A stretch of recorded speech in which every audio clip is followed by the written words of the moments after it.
Strike a pose!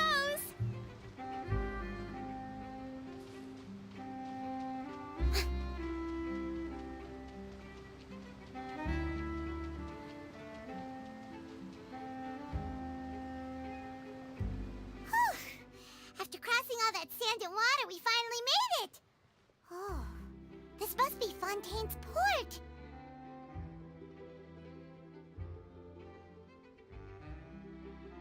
Wow! Everything looks so advanced in Fontaine!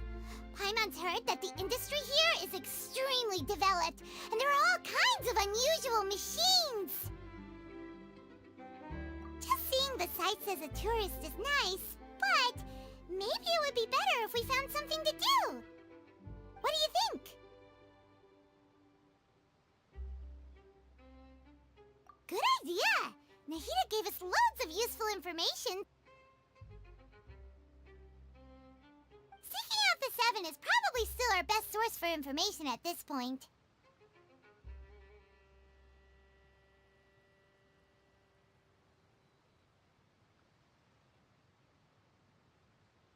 Yeah! The more we can learn, the better.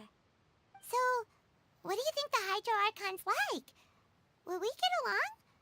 Nahida said that she has a very unique personality, whatever that means. To learn about a nation's god, start with the nation's people. There seems to be some locals talking over there. Let's go see if we can join the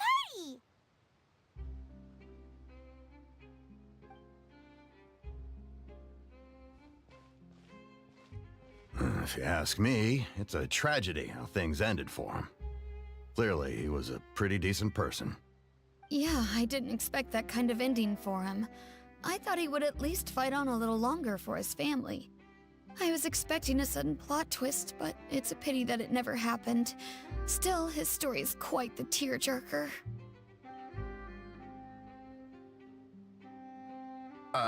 Excuse me. Can I help you too? I couldn't help but notice you standing here listening. Hi. We're travelers new to Fontaine, and we had something we wanted to ask, but you seemed to be really busy talking about some kind of play, so we didn't want to interrupt. Play? Oh, no. We're talking about something that really happened. In fact, it's a case that was just heard a few days ago. Really? Like, a real trial? But the way you were talking about it and the words you used just now made it sound like some kind of story. Well, good tales are often based on true stories, aren't they? And what you see in reality may also be someone deliberately putting on an act while harboring ulterior motives. Whether something is true or not simply isn't that important. The main thing is whether the story being acted out on the stage is splendid enough. Oh, but it looks like you're not from around here. You probably don't know that the Fontaine Court of Justice is called the Opera Epiclese, or more commonly known as just the Opera House. But, shouldn't court cases be treated a little more seriously than that? Not to question Fontaine's way of doing things. It's just that putting someone on trial is usually a very serious thing.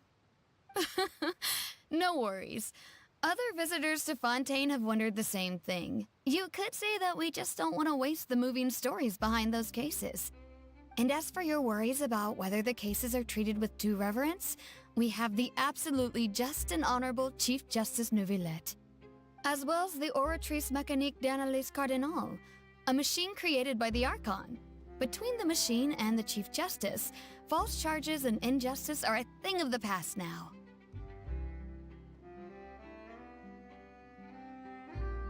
Oratrice? Is it some kind of machine, too? Oh, Paimon's curious. We should check it out if we get the chance. Wait, Paimon almost forgot to ask you our question. Do you know what we should do if we want to meet the Hydro Archon? Oh, that's easy. Just go to the Opera House. Lady Farina practically lives there. You could definitely say it's her biggest passion. Huh. I think what they mean is that they wish to speak with the Archon personally. In that case, I'm afraid it's going to be a tad more difficult.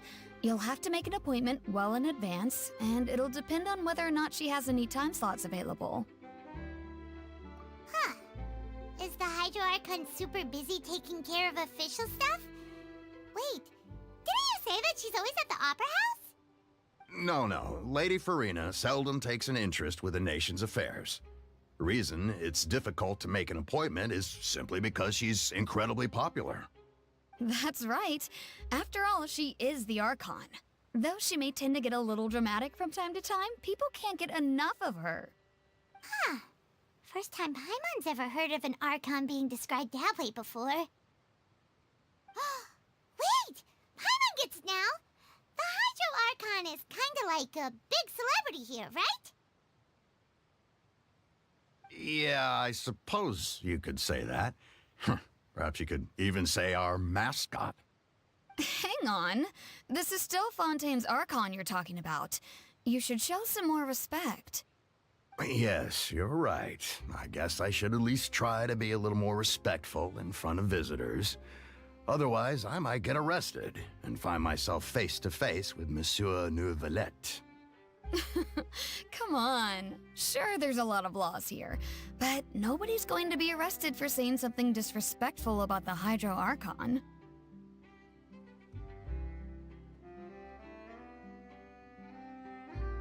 Alright, I think we get it. Thank you! At least we now know that we can find the Hydro Archon at the Opera House. But who knows how long making an appointment will take? Guess we could have a look around the city in the meantime. Hey! What are you looking over there for?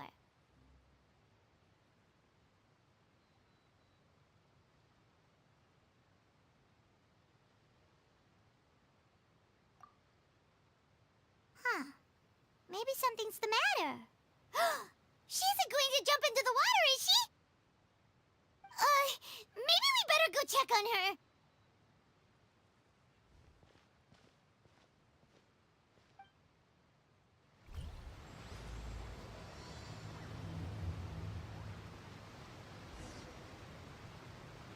Yoo-hoo!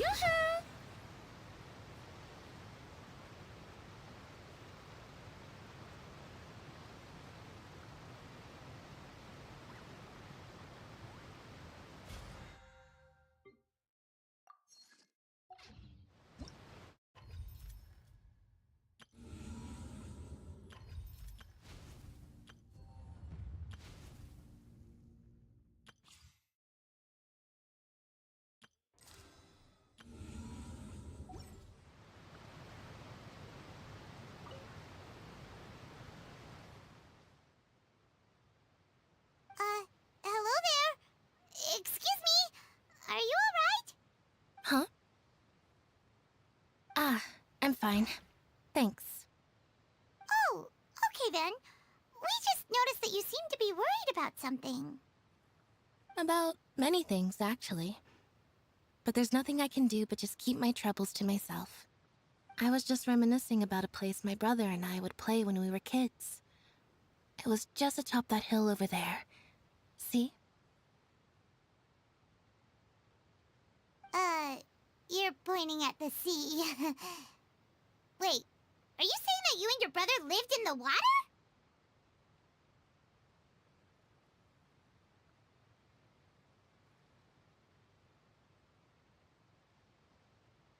No people call the waters around Fontaine a sea.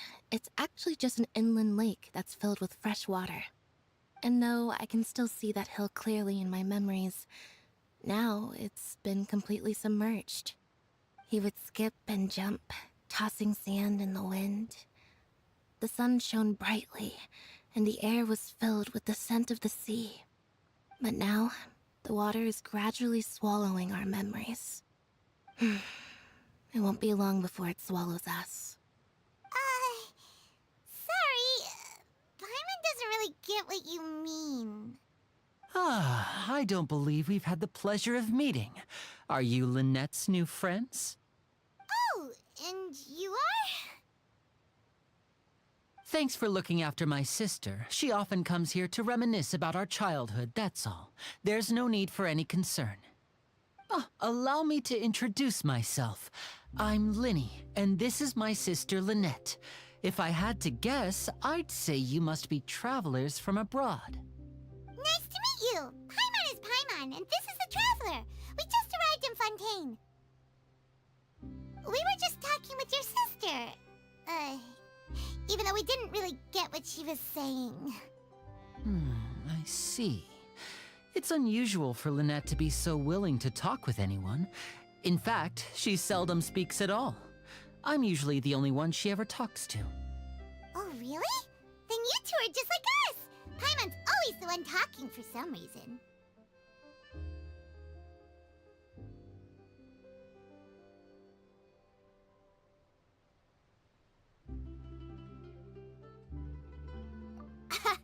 So that's how you think it is? I also think my brother can be too talkative at times. Seems you were right, Paimon. We are quite similar. So, what did Lynette mean just now when she said that the water is engulfing your memories, and that it won't be long before it engulfs you too? Oh, that.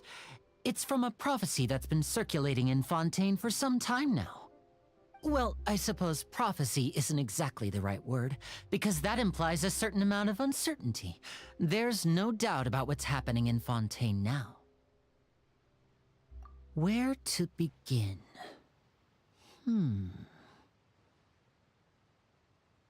Let's put that question on hold for a moment. We still haven't formally greeted each other yet, have we?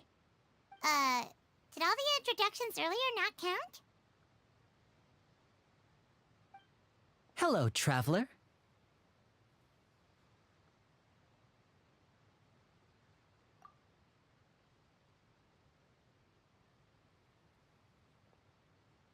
And hello, Paimon.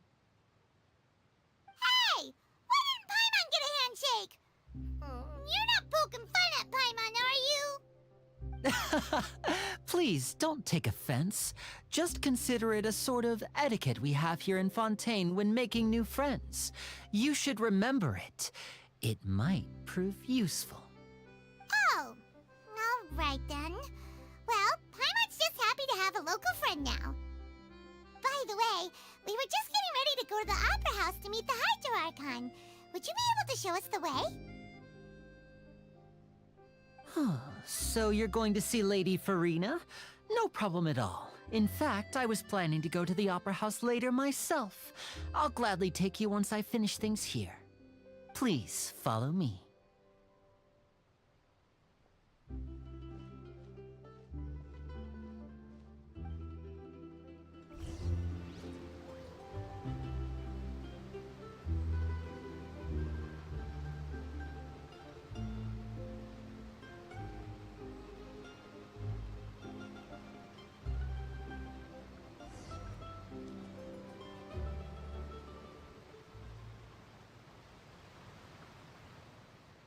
You said you were going to see Lady Farina? Well, it seems Lady Farina has come to see you.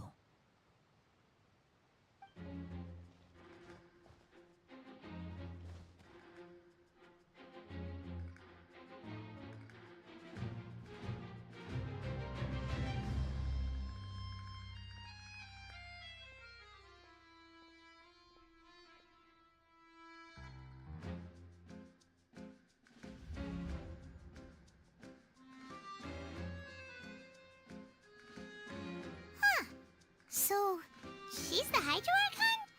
But how did she know we were looking for her? My dear people, rich and poor, those with cup in hand and those with nothing at all, raise your glasses in celebration! If you don't have one, then just raise your hand in lieu.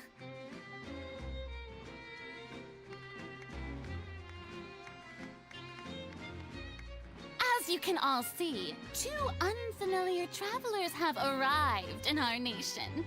Come, let us make a toast in honor of this traveler and his companion who have journeyed here from distant lands.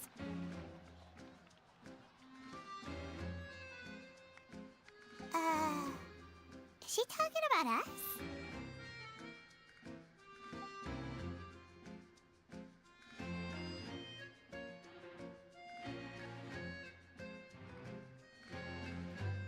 I've long heard of the turmoil and chaos you left in your wake as you visited other nations, but I welcome you nevertheless. No, I have come to receive you personally. Fear is for insignificant cowards. I am a god, and I will never entertain the notion of such meaningless wariness. You can be rest assured, I see clearly your sincerity. Of course, seeking an audience with me is the most sensible thing to do. It will allow you to truly behold my power and witness my authority. Intelligent people always gather under the correct banner. I, Fosalor, hereby welcome you to the nation of Hydro and acknowledge the value and significance of your trip. Now, you may rejoice in this. Yeah, Paimon still can't believe it. Feels like we've only been here for a few minutes. But the Hydro Archon's entrance was, how should Paimon describe it? A little over the top? Miss Hydro Archon? How did you know we were coming? I see. As Outlanders, you inevitably lack even some of the most basic understanding. Don't forget that even the gods can be divided into the mediocre and the excellent. I suppose it's only natural for you to be awestruck by my abilities. You had best stop and consider. Do you really have the noble qualities and etiquette necessary to communicate with a god? All it takes is a flick of my finger for me to know everything about you. Whoa, talk about sounding high and mighty.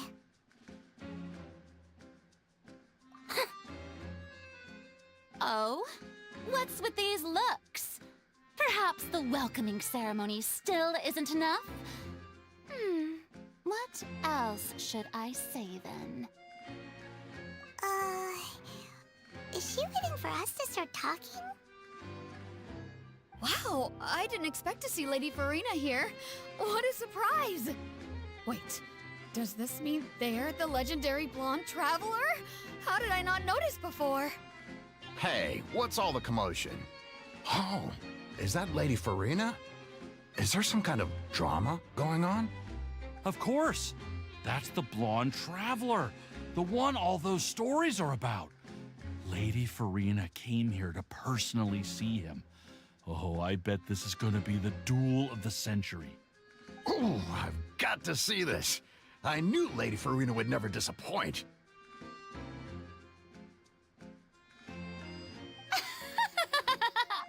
Yes, but don't get too excited now.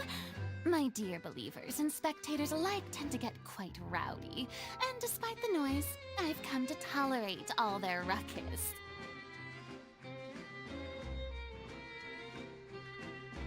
You may consider this my reward to all of you. I have determined that there will be an epic duel between myself and this traveler from another land, just as you were hoping to see.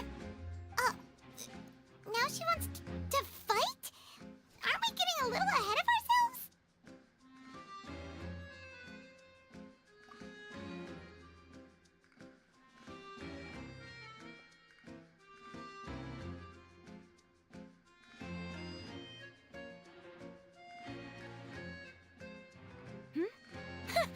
Are you not afraid? Might I remind you that this is a duel against the divine? What are you trying to do, traveler? Provoking a god in front of her people? Stand down, Clorend. I admire his bravery. Few have the courage to draw their sword against a god. He is obviously a true warrior. Unfortunately, people nowadays only crave to be thrilled, and a mere duel will not slake their thirst for excitement. Huh. Yeah, she's right. Just a duel wouldn't be all that interesting. On Araneus, criminals are always requesting duels to defend their honor. They're getting a bit old, to tell the truth. You see. Then, as the god of justice, I shall face this traveler in another kind of duel. A duel in court! Whoa, all right! Now that'll be worth seeing! Right. This is Fontaine, after all. Such a grand opera house, it would be a pity not to use it. Why do you care so much about the crowd's reactions? Oh, too much time in the opera house.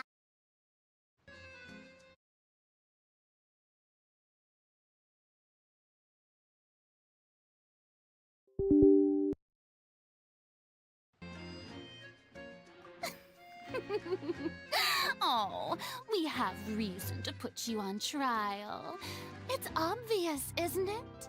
According to Fontaine law, no one is permitted to release any flying objects within Fontaine city limits during the first 3 days of each month.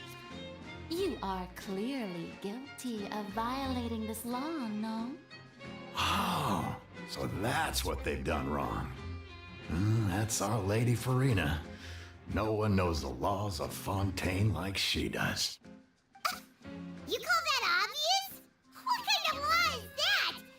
Wait, flying object? You mean Paimon?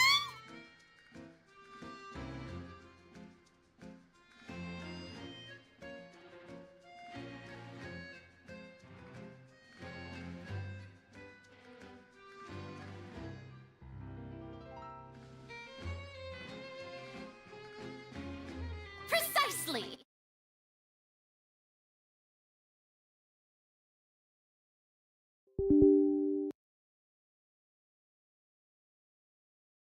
Lady Farina, I don't mean to spoil the fun, but if you would allow me to interject, I don't think that Paimon here meets the definition of a flying object. You tell her, Linny! Finally someone who's not crazy. How could anyone call Paimon a flying object? Ah, great magician Linny, my beloved citizen.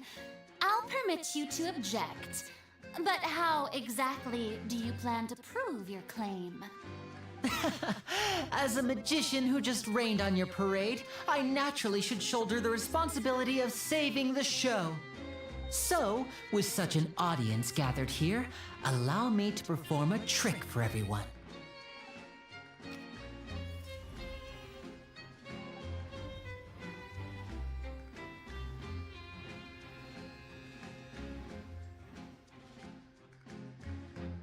Ta-da!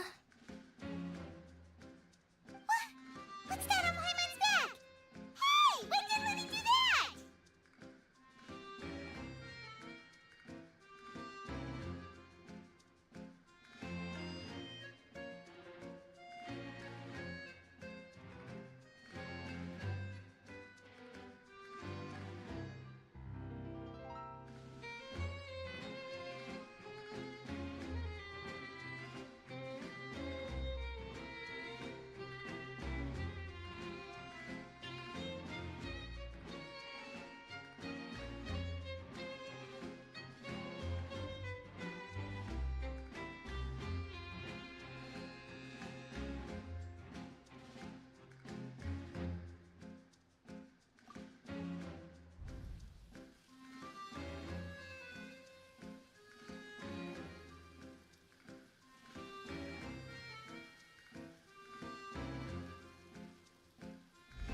There. As you can all clearly see, Paimon should be classified as, well, something like a balloon. This rope has been in the traveler's hand all along. It was just that no one could see it before. Huh? You call that magic? You've got to be joking. I thought it was pretty good. Nice one. Huh? I'm not sure what to think. It seems Lady Farina's charges no longer hold water.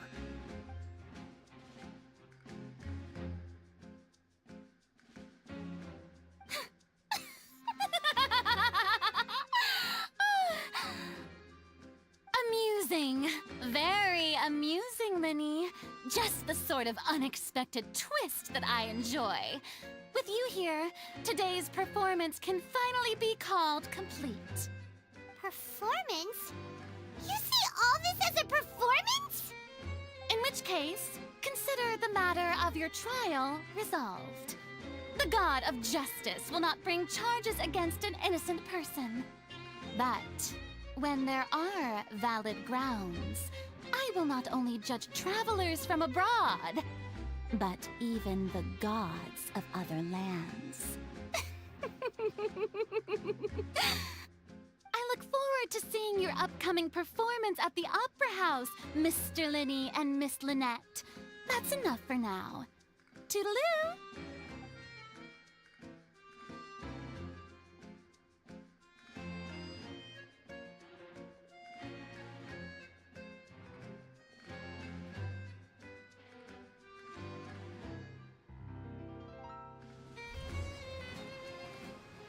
And just like that, she's gone!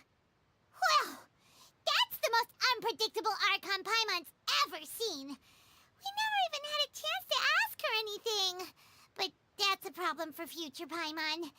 That whole scene just now was really... Don't mention it. I just happened to remember that there was such a law, so I did a little preparation, just in case. I didn't think it would actually come in handy. So, now do you see what kind of god Lady Farina is? She can be a bit confusing at times, but she is still amenable to reason.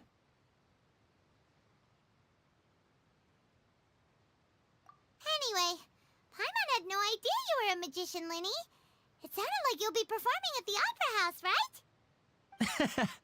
I just know a few simple tricks I use to make a living.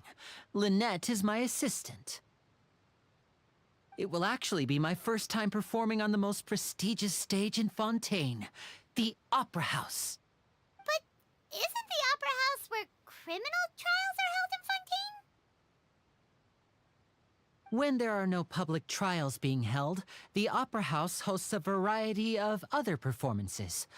To the people of Fontaine, the line between a trial and a performance can be a little blurred. And speaking of performances, I would be remiss to forego this opportunity gifted by fate. Might I invite the two of you to see my performance? My brother's always excited to make new friends. Oh, sure. We don't really have anything to do now, and we wanted to go to the Opera House anyway.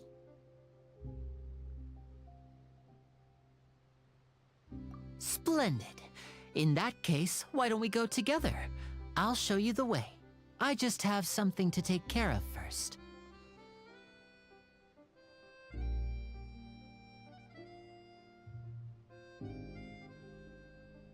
Oh, you really mean it?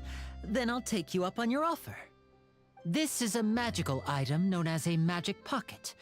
Perhaps you can help me distribute them to the people here. Huh? What are they going to use it for? About that... You asked me before about the prophecy, right? Let me start by telling you a little more about what it entails. I'm not sure exactly when it began, but a prophecy has been circulating around Fontaine. It says that every person in Fontaine is born with sin. No matter how the nation of justice holds trial after trial, this sin cannot be absolved.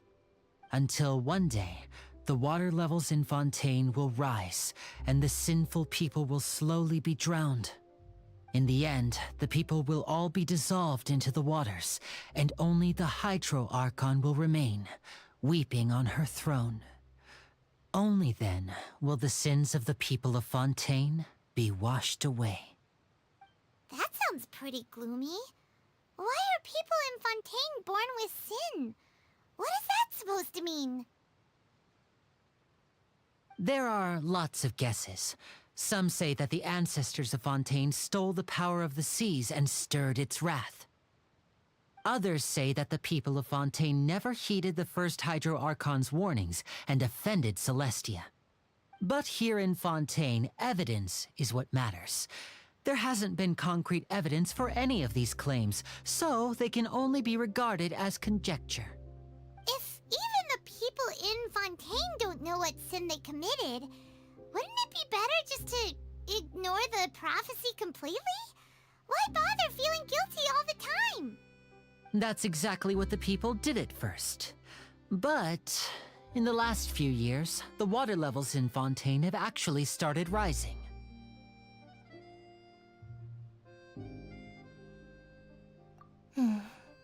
Many places have already been completely submerged, and now lie beneath the sea. Many people carry on with their lives as before and shrug it off as a natural phenomenon. But my family and I think that the people of Fontaine shouldn't ignore the possibility, which would end up sentencing them to death. We hope that at least the people who reside near the waterfront can move away before it's too late. So, we've started distributing magic pockets to them. As a magical item, these magic pockets have astonishing capacity. I'm sure they will come in handy when people are moving their belongings. Oh, Paimon gets it! It's like preparing for a rainy day! But this is more than a bit of rain.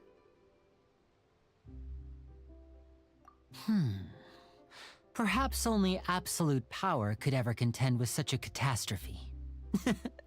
But who knows? We're just tiny specks in the grand scheme of things. Now, if you'd like to help, then please give these magic pockets to anyone nearby. Be sure to convince them to take it, regardless of what they say.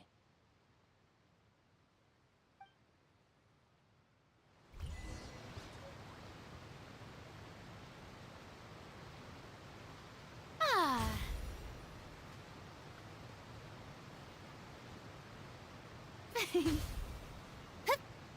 Ah.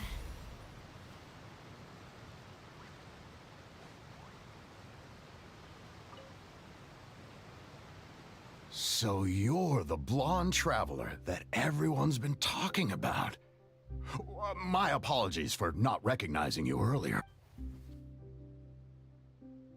Oh, a magic pocket? Seems you really thought of everything. I guess it's better to prepare for the worst and hope for the best. Thanks. Please, also thank the magician on my behalf when you get the chance.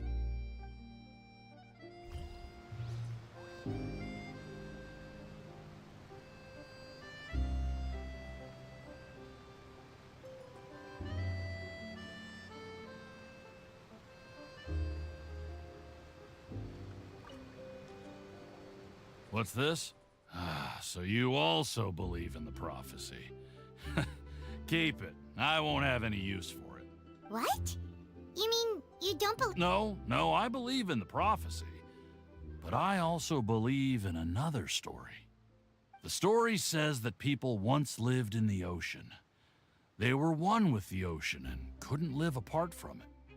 But as time wore on, people desired to live on land and developed blood vessels, encapsulating the sea within their bodies.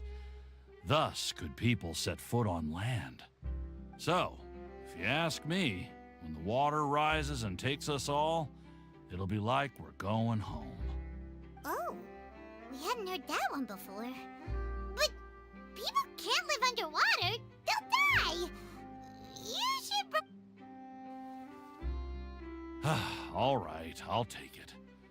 I guess I just feel that being dissolved into the water doesn't necessarily mean death.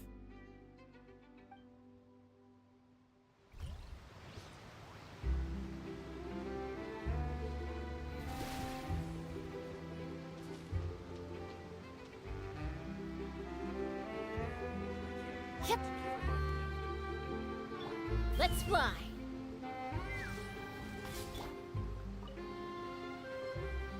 Huh? I don't want that thing. Way I see it, if the prophecy's true, it's still gonna be a long time before the water can cover everything. Life is all about living in the moment. What use is there in worrying about the future all the time? We'll cross that bridge when we get to it. You should still take it. You never know when it'll come in handy. Oh, all right, fine. Thanks.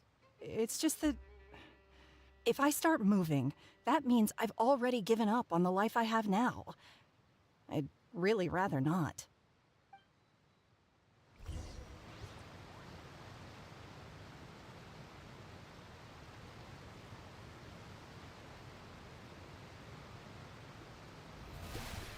I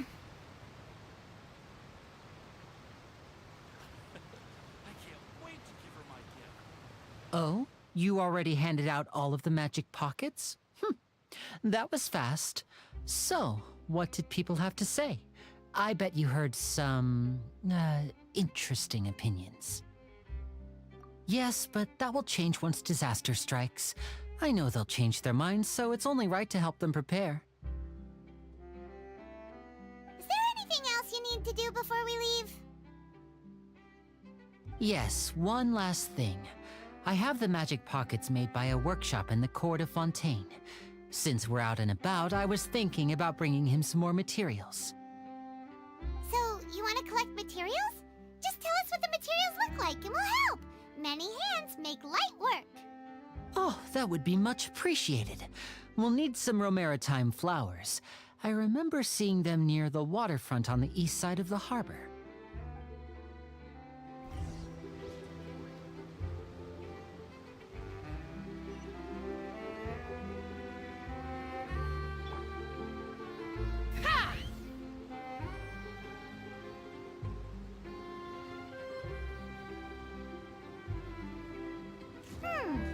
It seems we have to use Hydro to collect Romaritime flowers.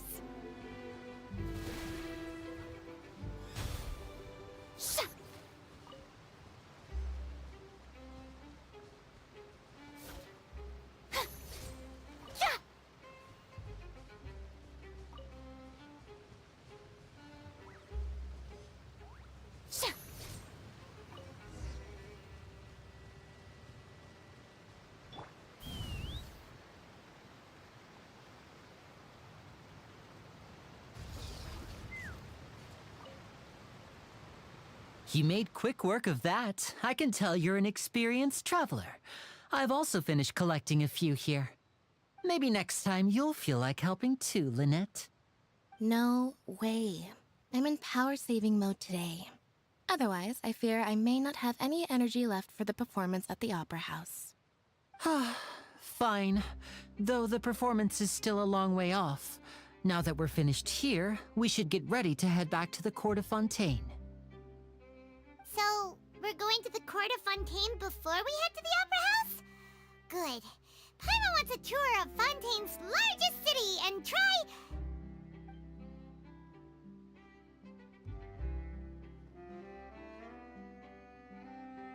Wait, shh. Have you noticed that person over there? The young girl. Huh? What's wrong with her? Paimon didn't notice anything. She's obviously a thief. Magicians and thieves practice similar methods. We divert attention, and a distracted audience is one that won't discover what you're really doing. Watch her movements carefully.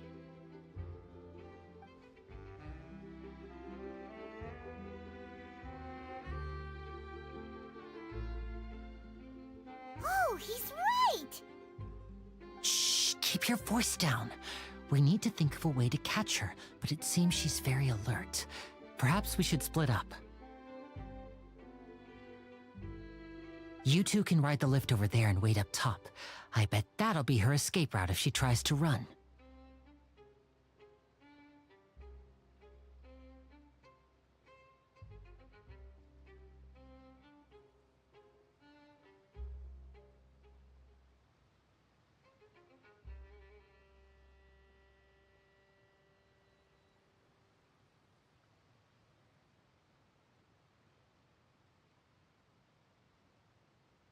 All right, let's go.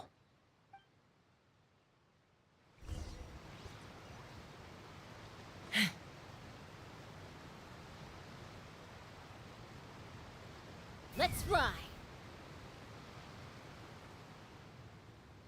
Yeah!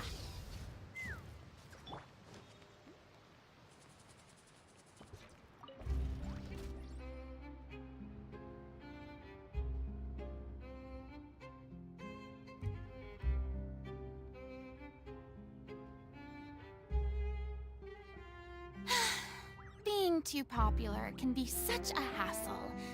Who knew the people would adore me so much?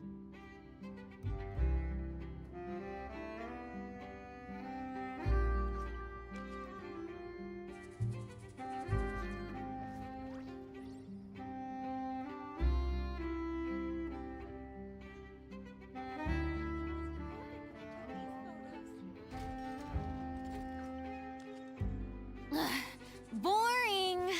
Isn't there anything else more interesting to do? This is the spot where Linny wanted us to wait. Oh, look! Isn't that her?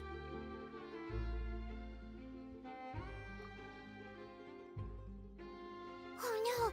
Did she notice us? What should we do? Should we chase her? You're right. She might Nothing's happened for a while now. Paimon wonders if Linny caught the thief. Yeah, let's go.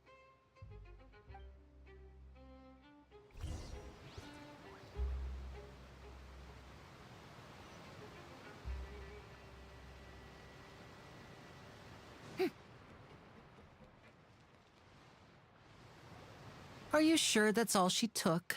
You should check to make sure you're not missing anything else. No, that was all. Oh, I can't thank you enough. I didn't notice a thing earlier. Anyway, I should be going now. Thanks again. Oh, were you returning what the thief had stolen? That's right. Pity I wasn't able to catch her. She distracted me by dropping the thing she stole on the ground. By the time I looked back, she was already gone. I saw the general direction she went, but Linny twisted his ankle, and I needed to make sure he was okay. Oh, did you get hurt, Linny? I'll be all right. It's just a twisted ankle, that's all. In fact, it's feeling better already. If you want to play at being a hero, at least try not to get hurt doing it. Imagine what would happen if you managed to derail our performance as a result. You're right. Sorry, Lynette. I have to admit that the thief was even more skilled than I had anticipated. But at least we were able to get the stolen items back, so it wasn't a complete failure. What a slippery little thief. Guess things turned out all right in the end, though. Linny's initiative paid off. All right, let's put this little detour behind us. We should go to the court of Fontain now.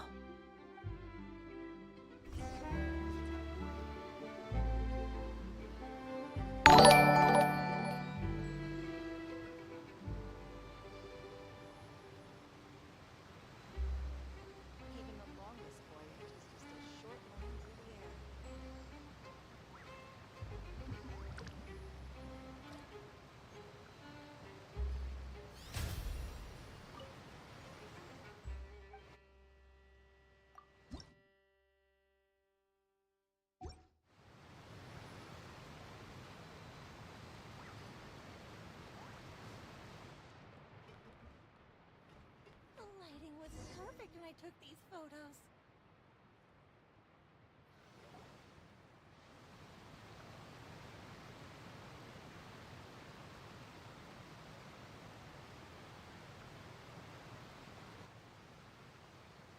So, we ride this thing to go into the city?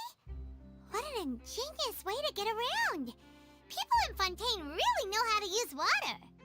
This is an aquabus. It allows people to travel between several key locations around Fontaine. It's pretty convenient, but the ride can become a little dull after a while. The scenery is always the same. That's why it's better to travel with friends. So you mean it's still boring even when I'm riding with you? No, that's not what I meant. It's just that, well, you don't really talk that much. Besides, it doesn't really feel like a real trip when it's just the two of us. It's the same as being at home. Whatever. Guess that's what it's like to be an older brother. It's about time for us to leave. Let's get on board.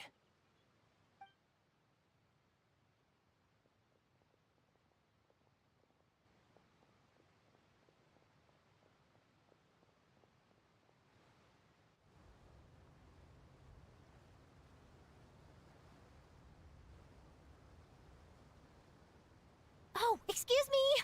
Aren't you the great magician Linny and his assistant Lynette? Hello. I don't believe we've...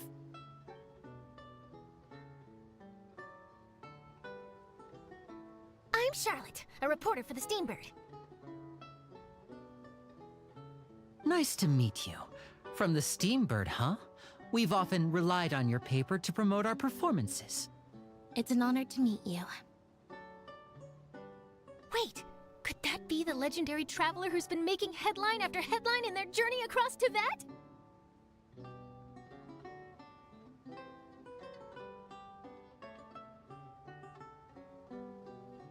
Amazing! You recognize everybody almost immediately! I wouldn't be much of a reporter if I didn't know who's who, would I? Wow, today must be my day! Who knew I would end up on the same boat as so many VIPs? Could my vision finally be showing me some favor? So, Charlotte, what do you usually report on? Well, when there isn't any breaking news, I mainly cover the trials at the Opera House. You can still manage to keep readers' attention as long as you tell things from a clever enough angle, even if it's the same old topics. For example, reporting on how a scammer once deceived vulnerable girls into relationships, or how a financial criminal was once so poor that they ate a single piece of bread for 5 days.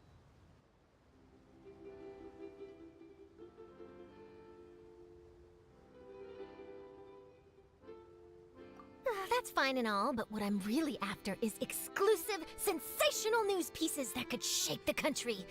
These smaller stories are a waste of my talents. Oh, I just remembered. I've been following a case lately. Well, a series of cases, actually. You mean the serial disappearances of young women case? That's right! These stories are the talk of the town right now, and it's probably the most mysterious case we've ever seen. If I'm the first with a draft ready to publish when the case is finally cracked, and it's the headline story in the Steambird, oh, when that happens, I bet all the other reporters will shed tears of envy. I've already gathered all kinds of materials. I just can't wait for the truth to be revealed.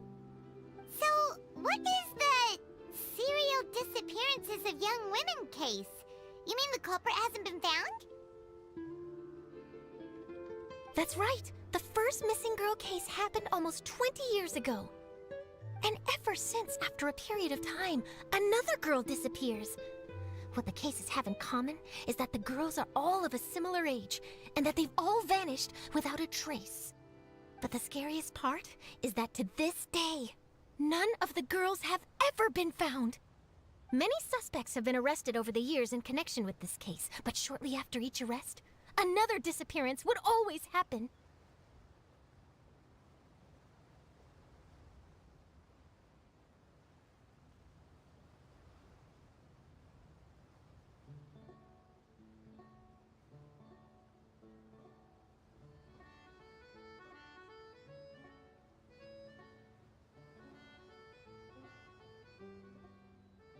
Yes, it's possible.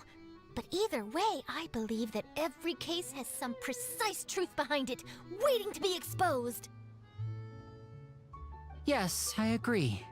And at the very least, the family of those missing girls deserves some sort of explanation.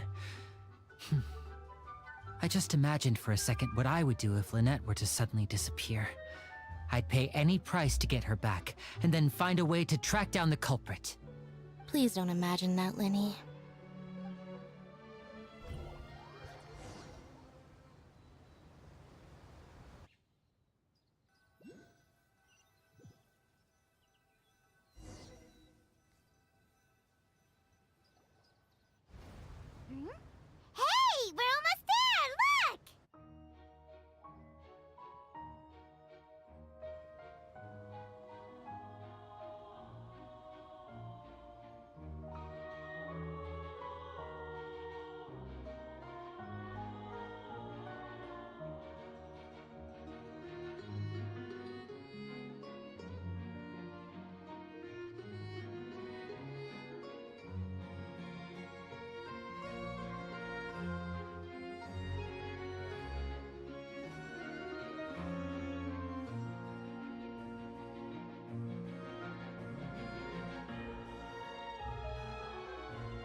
Well, I really enjoyed chatting with you. Life should be full of pleasant little surprises like this. Yeah, us as well. The ride went by too quickly. Ah, I have an interview to get to. I should get going before I'm late. Okay, Paimon hopes we can chat again soon, Charlotte. See ya! Bye now. Oh, be sure to stop by and see me at the Steambird when you have time. What a tough job. Always running around and interviewing everyone. Well, where should we go now? If you don't mind, how about we stop by my home first? Besides, I still have all the materials we collected. Sure, we wouldn't mind at all. This city is so huge, Paimon wouldn't know where to start anyway.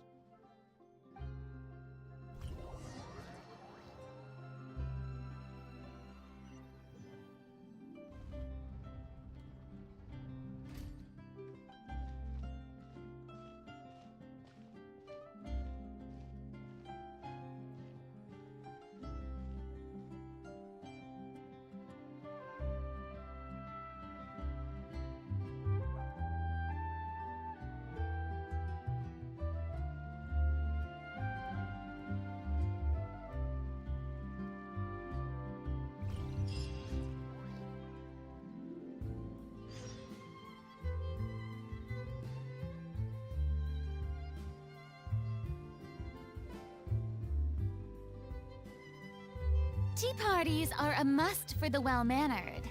If you'd like to learn the proper etiquette, I'd be happy to teach you.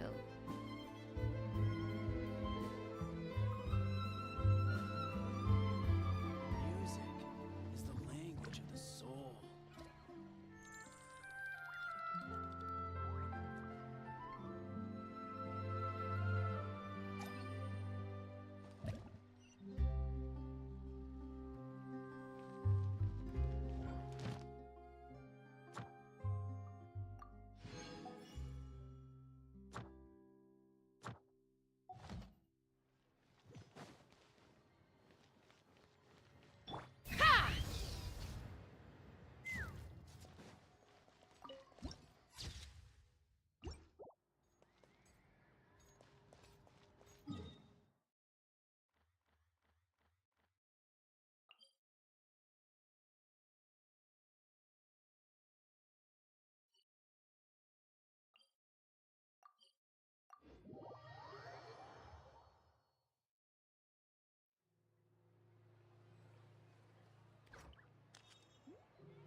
Ad Astra. Thank you for completing today's commissions. Here is your reward.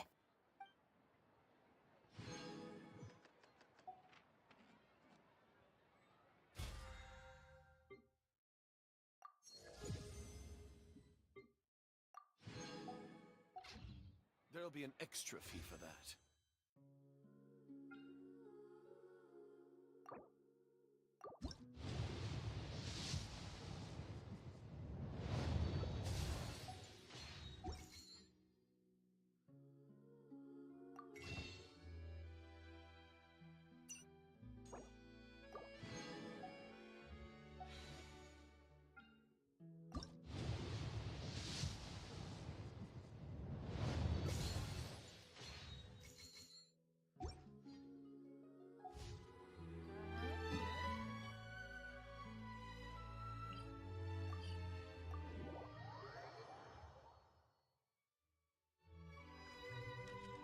Let's fly.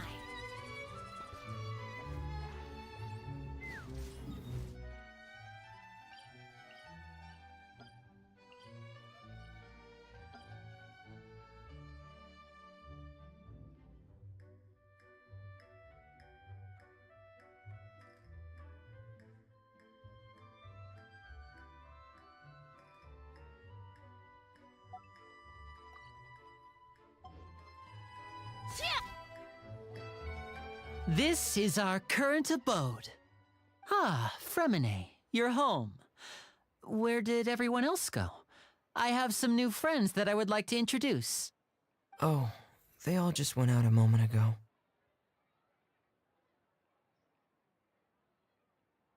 I see. Everyone is getting busier now that Father will be returning soon. I suppose that can't be helped. Allow me to introduce you to my little brother, Fremine. He is a phenomenal diver. Hello. Nice to meet you! Paimon is Paimon, and this is the Traveler! Oh, you sound very proud to have a diver as a brother, Linny.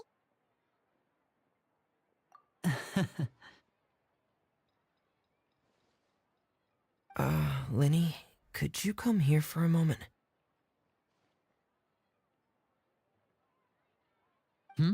What is it, Fremine? Do you have something to tell me?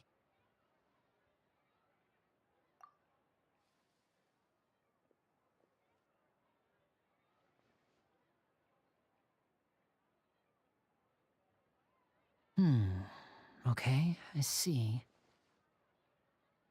Is everything all right? Oh, it's nothing. We were just discussing a little housework. Sorry for the interruption. Oh, before I forget, the Traveler and I collected more materials to make magic pockets. Were you able to get any, Fremine? Yes, I went diving and gathered lots of materials. I was about to give them to you. That's our Fremine, always quick with the underwater work. All right, I'll take these to the workshop.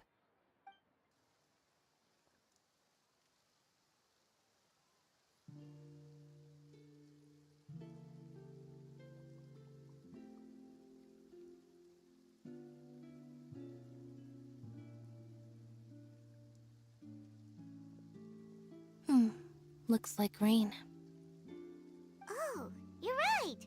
But wasn't it clear and sunny just a moment ago? Fontaine's weather sure is weird. I'm afraid that's just how it is here. It often rains on days where there are trials being held in the Opera House, but don't worry, it'll clear up soon enough. What's wrong, Fremine?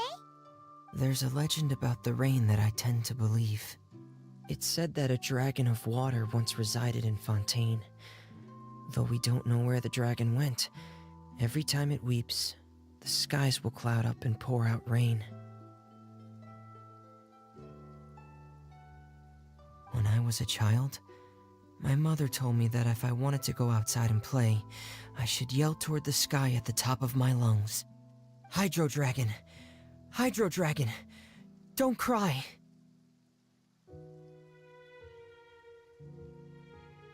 If it's an elemental dragon, then having the power to make it rain wouldn't be very unusual.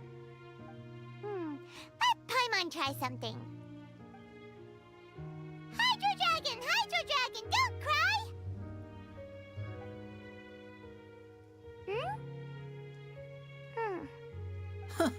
Doesn't seem to be of any use. It is just a legend after all. You know, you might be a more popular magician if you understood the concept of romanticism. Or could at least play along.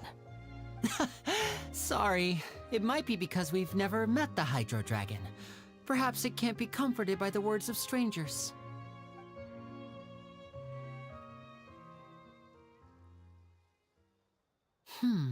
It rained for longer than I suspected. Oh, it's already getting late. Was there something you needed to do, Linny? Yeah, some preparations for the show at the Opera House. I need to find a way to catch the last aqua bus of the day. On the day of the performance, just ride the aqua bus to the island of Araneus. I'll have Lynette meet you at the fountain in front of the Opera House.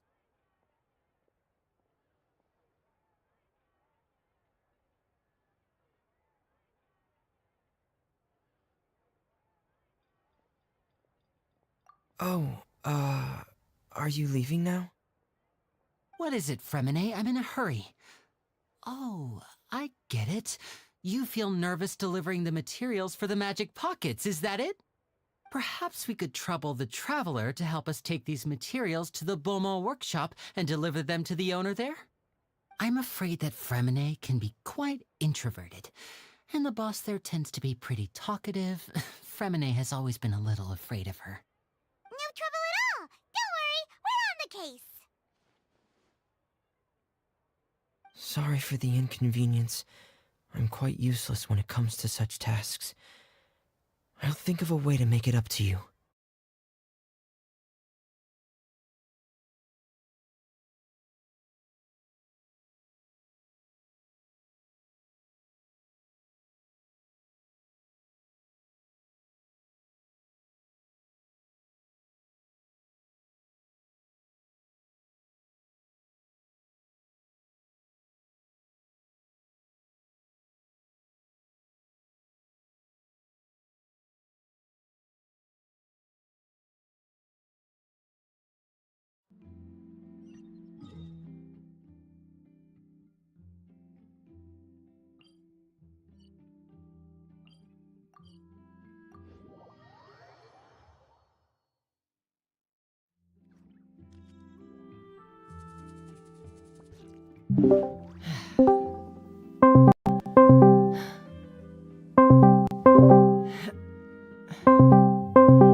Take me up!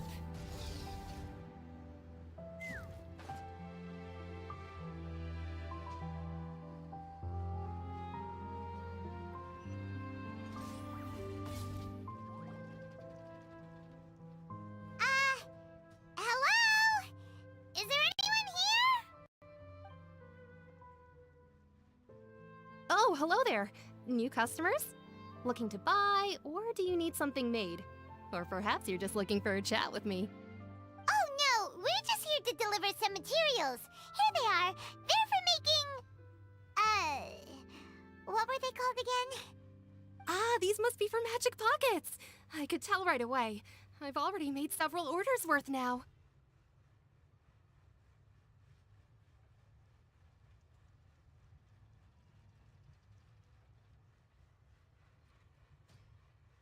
No need. They've already prepaid several batches worth. When they told me what they'd be using them for, I even offered them a discount. But they insisted on paying the full amount, saying that I had a business to run. It seems both their hearts and their pockets are made of gold. Whoa. So, is Linny actually loaded? I can't say for sure, but who knows? Maybe there's good money to be made being a magician in Fontaine. Hey! Is this machine what you use to make stuff here? It looks really advanced. Why use your hands when a machine can do the work? It would be a waste not to use the latest technology, and wasting is a kind of crime. But where does a big machine like that get its power from? Well, it's a little complicated. I'm not sure I can put it in layman's terms for you. But basically, everything we usually use here in the city is powered by indemnitium. It's a type of energy that's produced from trials. Huh? How can Well, I'm not completely sure of all the details myself, but basically, when a trial is in session, the Oratrice Mécanique d'Analyse Cardinale harvests people's belief in justice and converts it into energy to be used all around Fontaine. So that's what its other function is? Paimon heard that the Oratrice was created by the archon to make judgments. But Paimon still doesn't get it. How could something unreliable like people's beliefs be turned into a stable power source for these machines?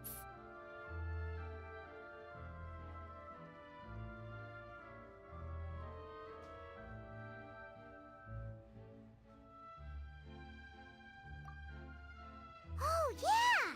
So that means the Hydro Archon relies on the machine to take the energy created by belief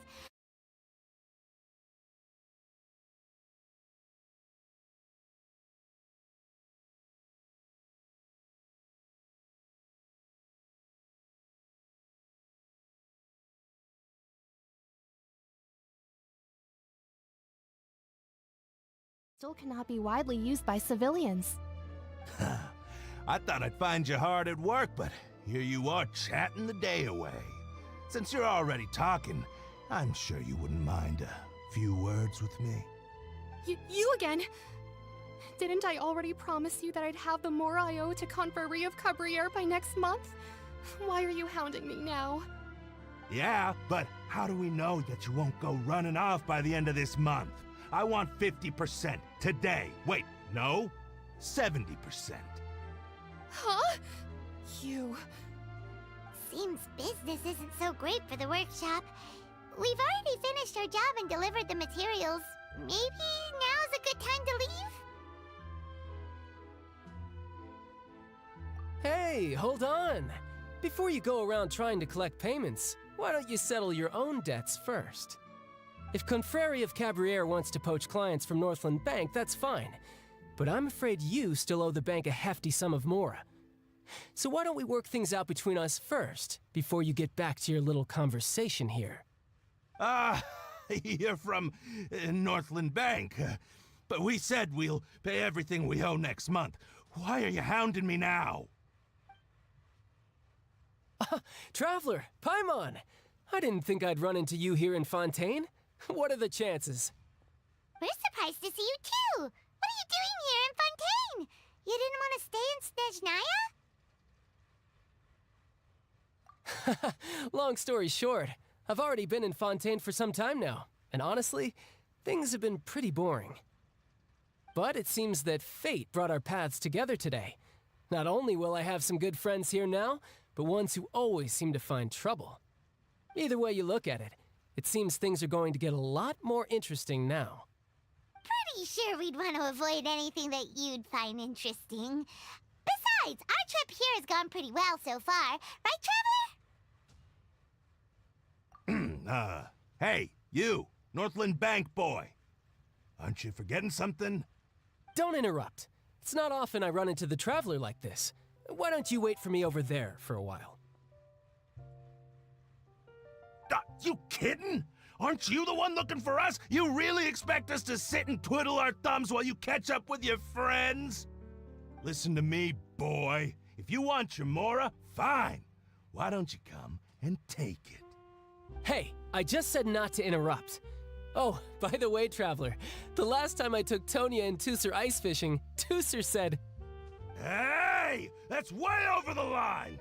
All right, boys, let's see who has to pay up now! Can you at least let me finish one sentence? Fine. Though the bank told me not to get rough with our clients, you're the ones who started it. This is an act of self-defense. You two will have to be my witnesses, okay? I'm sure this won't take long.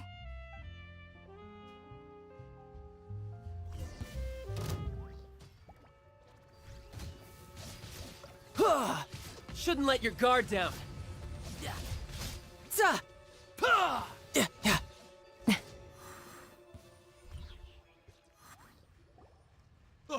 What's your deal, Brad? How are you so strong if you're just a staffer from Snezhnaya's Northland Bank? Wait, don't tell me you're... Oh, now you notice. It's a little late, don't you think? Just make sure you understand that you don't mess with Northland Bank. Got it?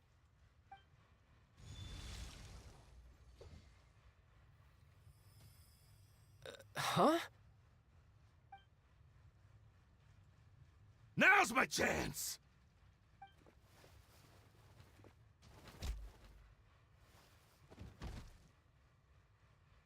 Huh. That was weird.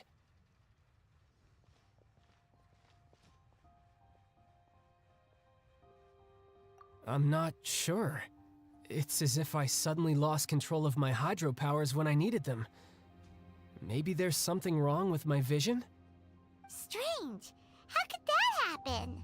First time Paimon's ever heard of someone losing control of their vision. Never mind. It doesn't matter. If I want to stay sharp, I shouldn't be relying too much on my vision anyway. Besides, I always have my delusion in case I need it.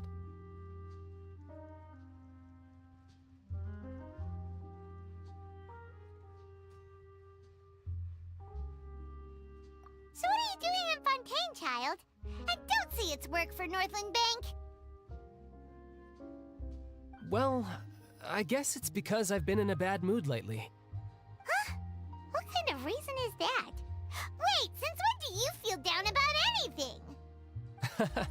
I don't know. maybe I still have a lot to learn about myself. But recently, there seems to be some sort of restless power stirring inside of me. And I don't know why, but every now and then I feel like I'm in a terrible mood. Maybe you losing control of your vision just now is connected with that power you're feeling inside. That is a possibility. I can't remember if I ever mentioned it before, but when I was 14, I fell into some unknown abyss. It was during that time I learned nearly all of my abilities. The one who took me under her wing and taught me was named Skirk. She was always quiet and very mysterious. Nobody knew where she came from or what she had been through, and she was always very strict when teaching me combat techniques. One time, I asked her why she was willing to take me on as an apprentice. From what I could make of her answer, it was because I had awakened it, and traces of it remained on me. She said that all my combat training would be useful in the future. But what is it? What did you awaken? She never explained that, but my guess is that it's related to a dream I saw when I had just fallen into that abyss. In my dream, I was in the deepest depths of the sea, and the boundless seabed was all around me. But in front of me appeared a whale that was so massive, I felt like I couldn't breathe. A whale? Oh, that sounds familiar! When we fought against you before, you summoned a huge whale that seemed to leap at us. Is that the one? That's just an abstract form of a whale that I create using my elemental powers. It takes that shape because the scene I dreamt of the whale has always been stuck in my mind. I'll never forget it.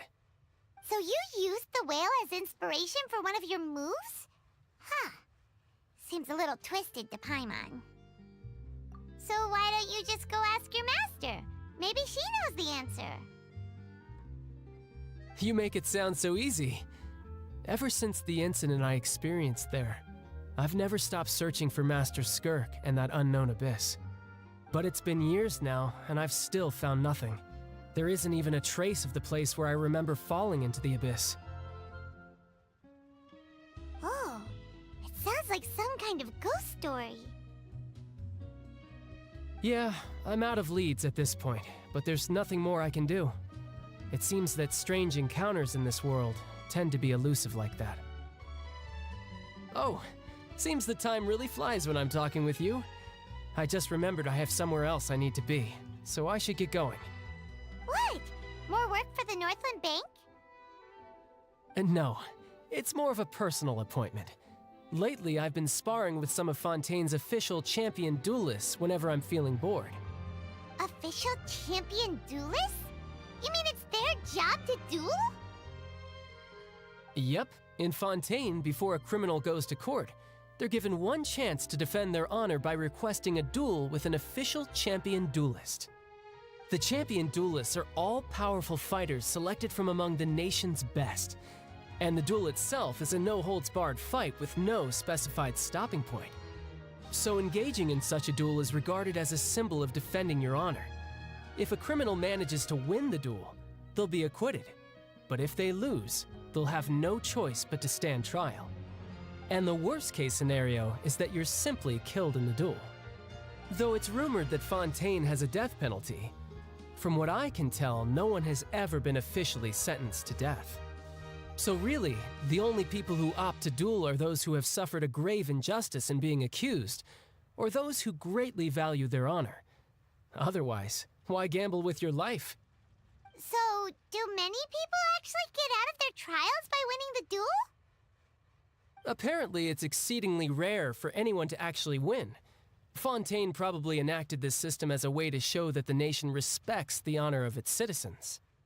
Besides, none of the champion duelists are to be trifled with, which is exactly why I was itching to face them as soon as I got to Fontaine. Apparently, the one I'm meeting today, Clorinde, is the strongest of the champion duelists.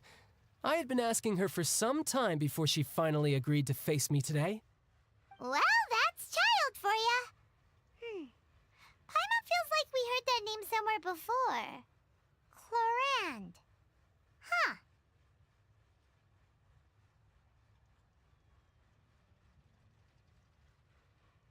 Oh, before I forget, I want you to have this.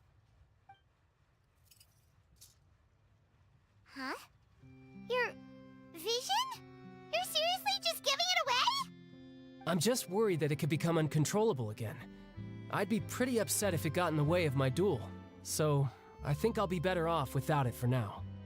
Besides, I just need you to hold on to it for a short while. I'll come retrieve it when I have some time later. Paimon knows what you're up to. You just want an excuse to come talk to us again, don't you? Whatever gave you that idea? I'll be in touch later.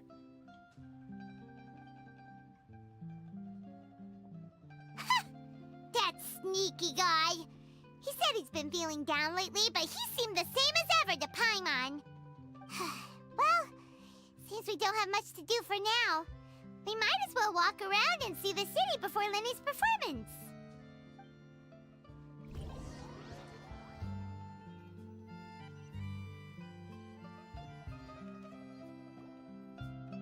Wow!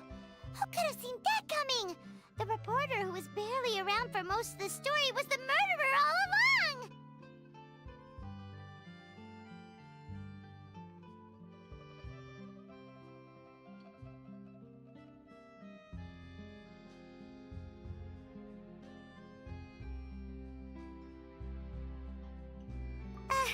Sorry. Paimon was just surprised, that's all. Whew. Paimon never saw that twist coming. The murder mystery novels here are amazing! The whodunits here in Fontaine are a lot different than the light novels you see from Yai Publishing House.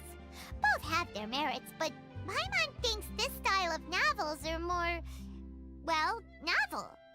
It's so exciting to reach the moment when the mystery is uncovered, especially in the one Paimon was just reading. You should buy a copy and read it too.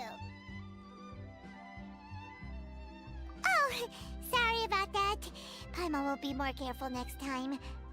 Hey, shouldn't we be heading to the Opera House to see Linny's performance soon? It's almost time for the show to start, so we should get going. Linny said that the Opera House is on Aranias, so let's go ride the Aquabus!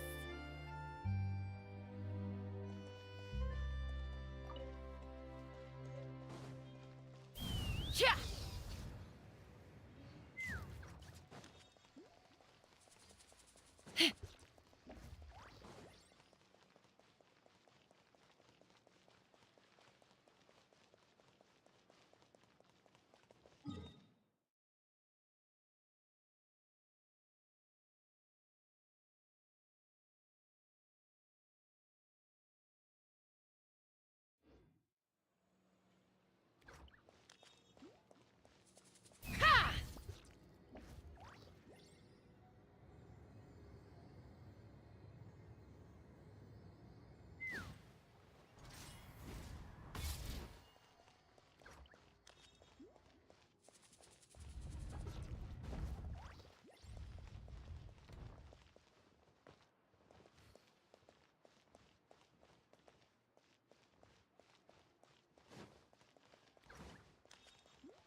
Looks like we're running out of time.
Welcome to the Navia line. I am Elfan. The boat will be departing imminently. Please do not stick your head, hands, or other body parts outside the boat.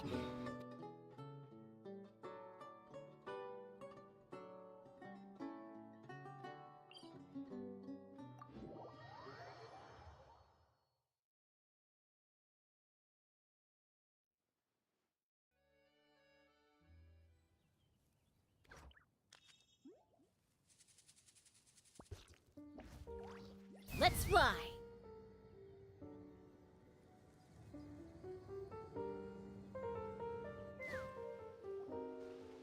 Whoa! Now this is fancy! The Opera Epiclese. What a place to hold a performance! No wonder Linny and Lynette were looking forward to it. Huh. Looks like there's a lot of people standing around the fountain up ahead. Oh, Archon, please bless us with a bright and healthy child. We pray. I don't know why you always feel the need to ask so much. I'll be happy as long as our child is healthy and lives a peaceful life. I guess if they're our kid, then there's no doubt they'll turn out smart. Maybe this is one of the customs in Fontaine. There sure are a lot of couples here. Vache. What's wrong? Vache. Vache.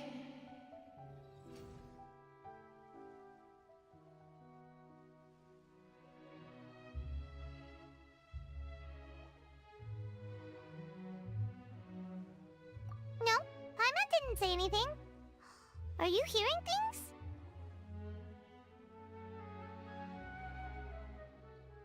Welcome to the Fountain of Lucine. All the water flowing through Fontaine converges here. It's customary for newlyweds to come here and wish for children. Lynette! You scared Paimon! When did you get here? Lenny asked me to wait here for you, remember? Right. What do you mean? There are a lot of people here right now.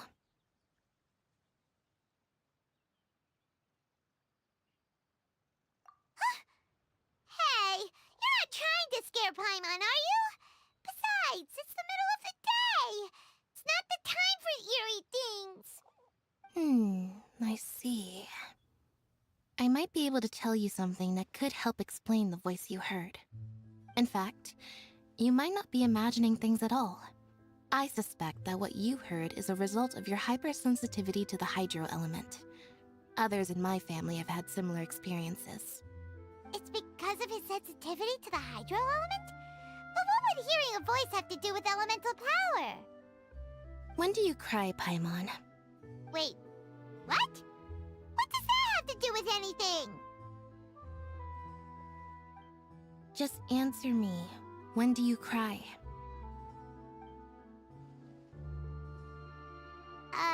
When Paimon's really sad? Oh, and when Paimon's super happy. Oh, and also when Paimon's really, really scared. Then you should understand that tears contain your most intense emotions. Like I just mentioned, the Fountain of Lucine is where all the flowing water in Fontaine converges. Even the tears that fall to the ground will eventually gather here. So maybe what you heard was the intense emotion coming from someone's tears. So, what did the voice say? Huh. If you were hearing their emotions, then Paimon wonders what happened to them.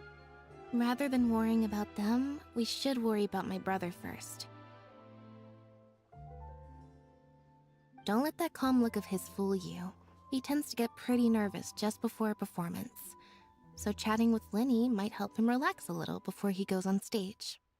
Oh, right. That makes sense. Let's go in and see Linny.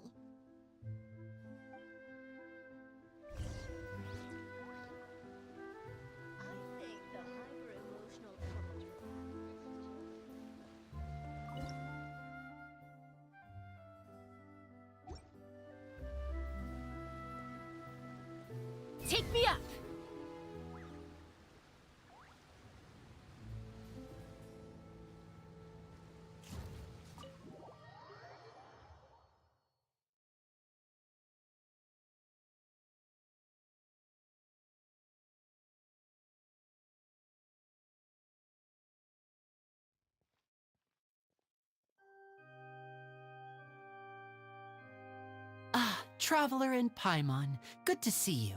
I knew you two would come. Are you kidding? We wouldn't miss it for the world. We've been looking forward to it. I can tell, judging by how early you've arrived. But you're actually right on time. The audience still hasn't started entering the venue yet, which means now is the perfect chance for us to take you to the best seats in the house. Wait just a moment, I'll fetch the tickets.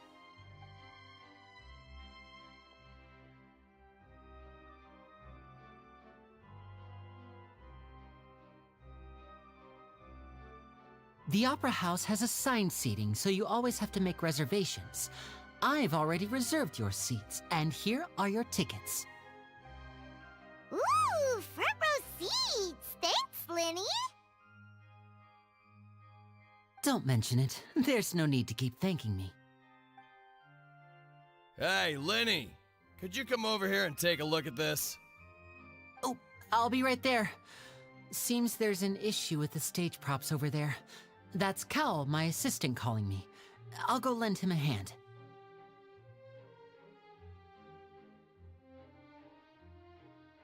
Yeah, we'll just go to our seats. You go ahead, Lenny.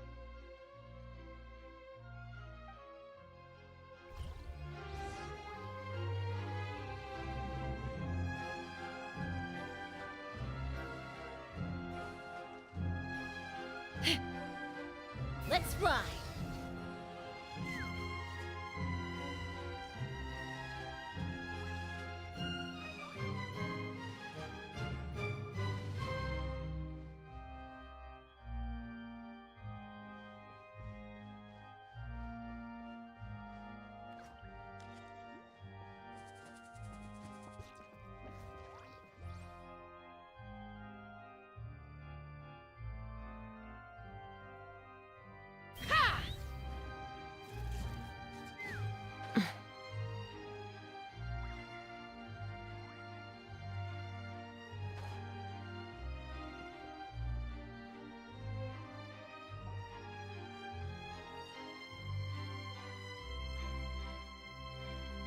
Oh, these should be our seats. Come on, let's sit down.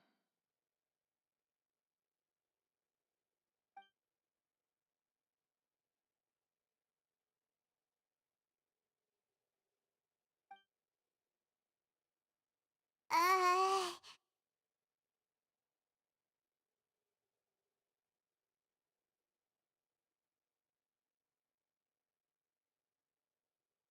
Uh...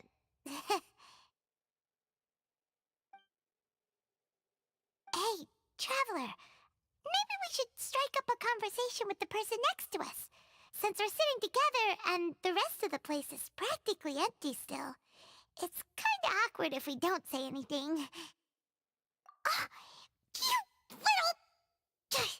Of course you put this on Paimon. Excuse me, I did not realize you felt awkward. I am terribly sorry. I would be perfectly happy to chat with you if that is what you would like. Oh, so you heard all of that, did ya?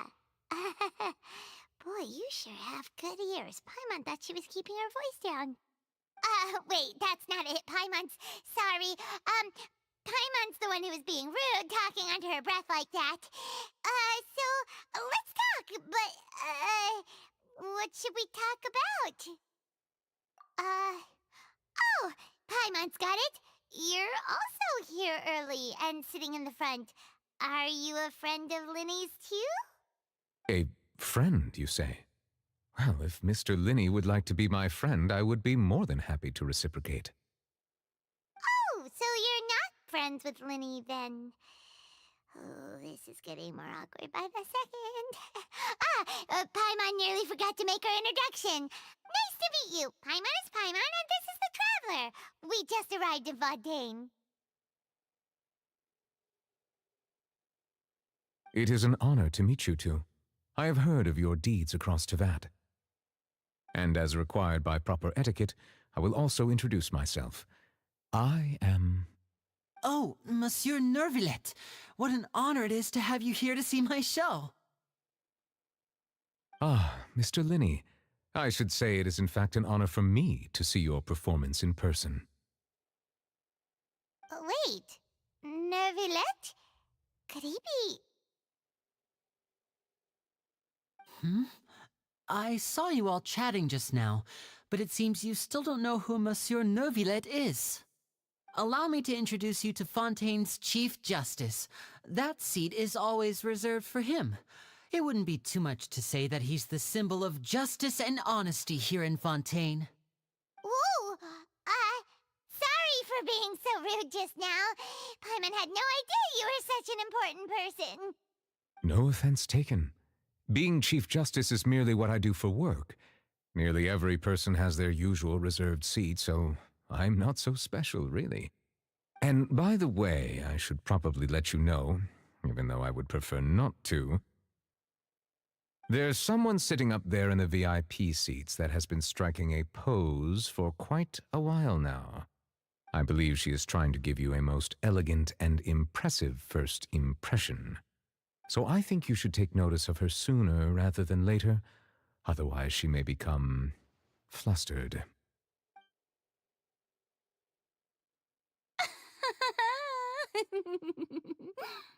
Huh? Oh, it's Farina, the Hydro Archon. Huh. She sure has a smug and satisfied look on her face. Guess she has no idea that you saw right through her act. Very good. That is for the best. No need to pay her any more attention. We may now enjoy the show. Huh? So is this what things are like between the Chief Justice and the Hydro Archon? All right, please wait just a moment longer. I've pretty much finished my preparations, and the performance will start as soon as the audience has made their way to their seats. Yay! The show's finally about to start! Paimon can hardly wait! Paimon's never seen a real live magic show before!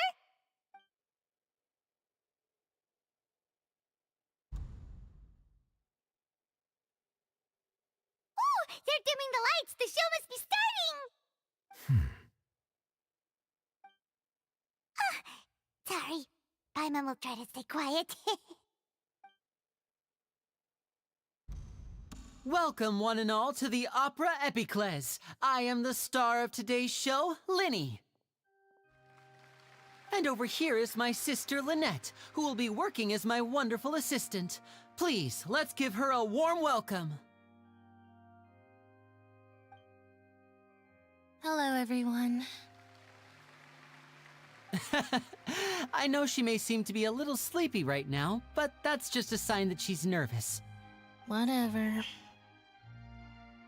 Now, some of you may be thinking, two vision holders who can freely manipulate elemental powers performing magic is not true magic at all.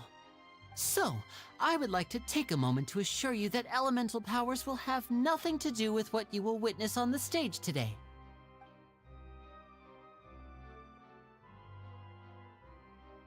Both Lynette and myself have removed our visions for the show.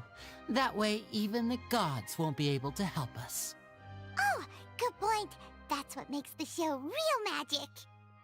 Now, without further ado, let the show begin.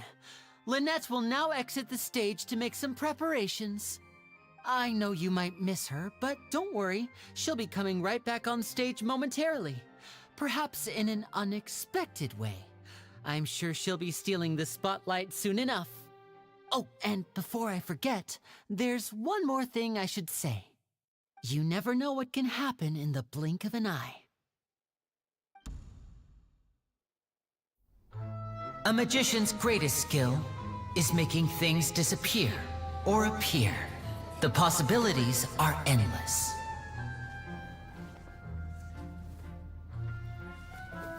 Huh?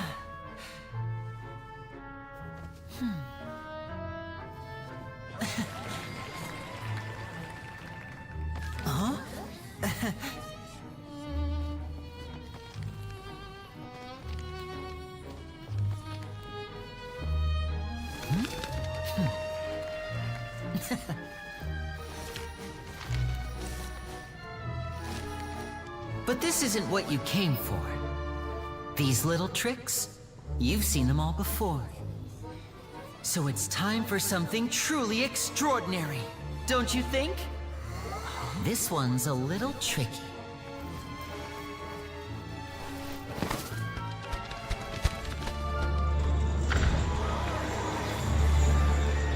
Using this water tank, I shall make my sister vanish completely, right before your very eyes.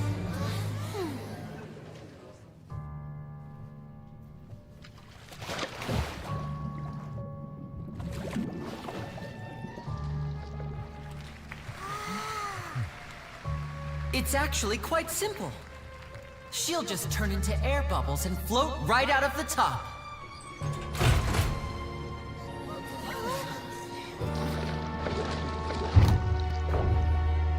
Oh no! I told them to check all the props carefully. With the lid on, even air can't escape.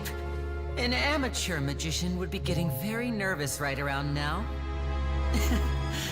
Luckily, it's me on stage, so let me show you what a true virtuoso can do.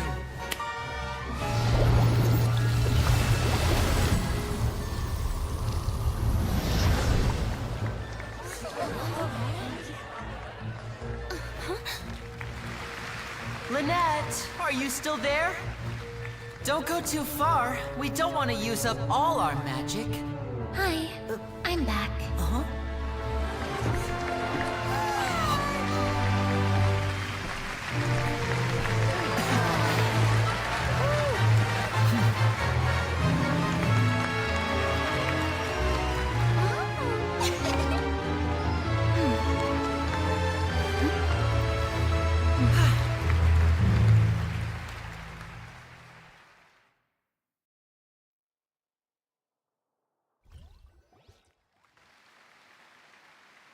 Whoa! What in the world just happened?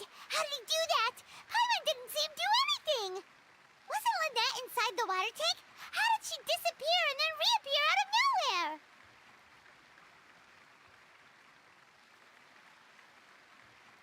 If we could see easily through his tricks, then that would mean that his skills are still lacking. To appreciate magic, you should focus on the show happening on stage, rather than getting caught up in trying to see that which has been intentionally hidden. Guess you're right. Paimon couldn't believe her eyes when Lynette reappeared. Amazing! Thank you everyone.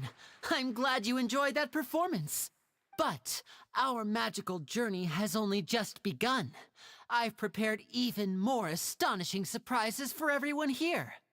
The magic of transformation and disappearance can go far beyond what you've just seen. I'm sure many of you are thinking that escaping the water tank was impressive enough, but Lynette is still my assistant after all.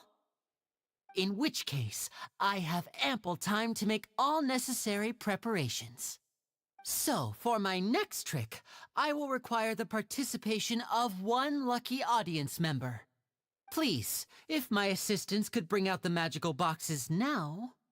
There are 2 boxes and only 2 boxes. One is here, and one is there in the aisle among the audience. I'm sure many of our clever audience members have already guessed our next magic trick. A swap! Our lucky audience member and I will each enter a magic box. After 1 minute, we will each emerge from the opposite box. Now please, everyone pay very close attention to the box you see here. Don't give me any chance to make a move. Wow! How's he gonna do this? Hey, do you think this is all magic tricks, or does Lenny have actual superpowers? The lucky audience member will be generated by this random number selector. It selects numbers entirely at random. Even I don't know who will be chosen to participate. Now then, let's begin. Let me see. Oh, row 7, seat 3. Congratulations! You now have the chance to experience magic firsthand for an entire minute. Please, come forward. My assistant will take you beside the magic box. I'm sorry, it might be a little cramped inside, but no need to feel nervous. We've carefully arranged everything for you to be as comfortable as possible. You don't need to do anything, but no matter what strange things may happen, don't come out of the box. If the magic is interrupted, who knows where you might end up. You might even find yourself in the Fortress of Meropide. Oh, okay. All right. Before I enter the magic box, there is one more thing I need to ask the audience to do. Could you all give me a countdown? Like this. 60, 59, 58. Just keep counting down. You can go a little faster or slower if you like. I won't be able to see anything in the pitch black box, so I'll be relying on your voices to know when time is up. Oh, and no tricks now. If you quickly count from 60 in just 30 seconds, then I'll be in a tough spot. Ooh! Paimon kinda wants to count faster after hearing him say that!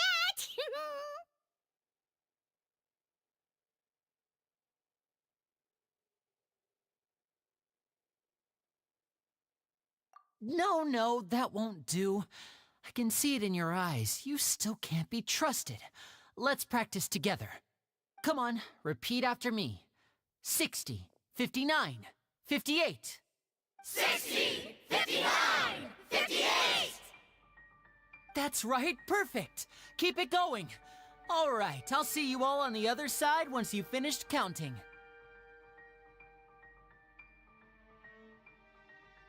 54, 53, 52? Huh? Why aren't you counting, Nervalet? I am counting in my head. I think things are exciting enough in here as it is. Merely a consequence of my identity and personality. Do not worry about me. Just enjoy the show. Oh, alright. You looked so serious that Paimon thought you might be feeling uncomfortable or something. 40, 39, 38! Mr. Linney, are you all right in there? Is everything ready? Yes, I'm fine. I'm just double-checking the direction of the magic. It would be a disaster if we get sent to the wrong places. For example, mid-air right above the audience. Even though he's saying that, Lenny doesn't seem nervous at all.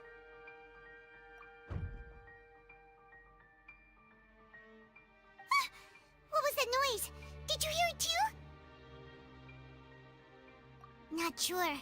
Anyway, it doesn't seem like anyone's worried about it. 25! 24!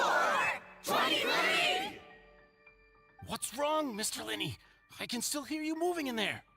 I seem to have accidentally knocked over a decoration. I'm trying to fix it, but it's pitch black in here. I can't tell left from right. Never mind the decorations. There's no time for that. The show is what's important. No, that's unacceptable. I want my show to be perfect. Don't worry, we still have 20 seconds. Hear them counting? 19! 18! 17! It seems things aren't quite going as planned. I apologize, everyone. It feels like you're all starting to count faster, but that's all right. I know it can be tiring to do such a long countdown. 10 seconds and change is still plenty of time. 10! Almost there now. Whew. Swapping two people is harder work than you might think. Even a master magician like me can't guarantee I'll get it right the first time. Hey, wait! Is this the back one? I can't tell. They both look the same inside. Huh? No, that's not it. I'll try again. 7! Hey, slow down! Honestly! 5! 4! 3! Whoops! That doesn't count! 0!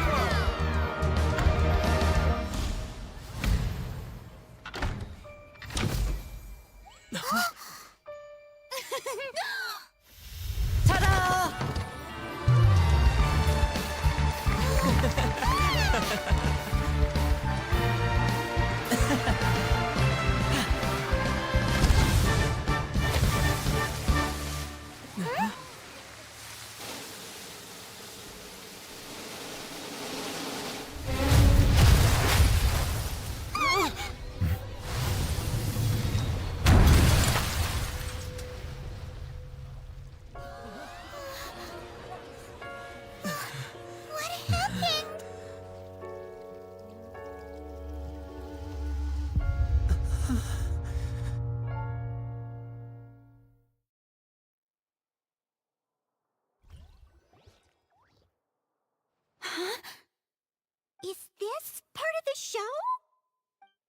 Mr. Lenny, you're going to use magic to fix the stage now, right? What happened? Oh no. Maybe this isn't part of the show. The girl was still in that box, right? This performance is over. Medical staff with me. Guards, secure the scene and detain all the performers. Seal the exits. No one is allowed in or out at this time. Yes, that's right. If this was just an accident, then we must investigate the cause. But if this was all part of some scheme, then those accountable will not escape the judgment of the God of Justice! No need to be alarmed, you two. We'll get to the bottom of this soon enough.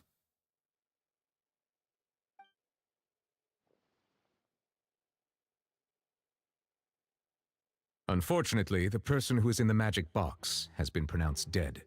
His name was Cowell, one of the assistants in Linny's magic troupe. Apparently, the fireworks on stage ignited the ropes that were suspending the water tank, which then caused the tank to fall onto the stage. As of now, we are still not sure why we found Cowell in the box, rather than the guest from the audience. And after an initial search of the area, the guards have confirmed that the girl is nowhere to be found. It appears that this incident was not merely some mishap with the performance. And there are many indications that it is connected with the case of the serial disappearances of young women. The serial disappearances case? That's the case that Charlotte mentioned before!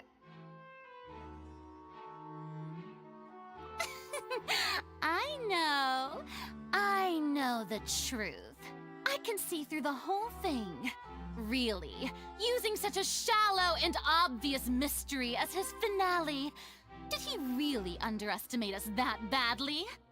I say that our powerful magician, Mr. Linny, is now the prime suspect for the serial disappearances case. Huh? Why me? This whole thing was an accident. No, this all occurred during your magic show, did it not? The missing girl disappeared after being chosen, did she not? The deceased is one of your assistants, is he not? Now that I think about it, that whole speech about magicians making things disappear was nothing more than a provocation, a bald-faced challenge. That can't be right! How can Linny do this? He was in the box on the stage the entire time! We can even hear his voice!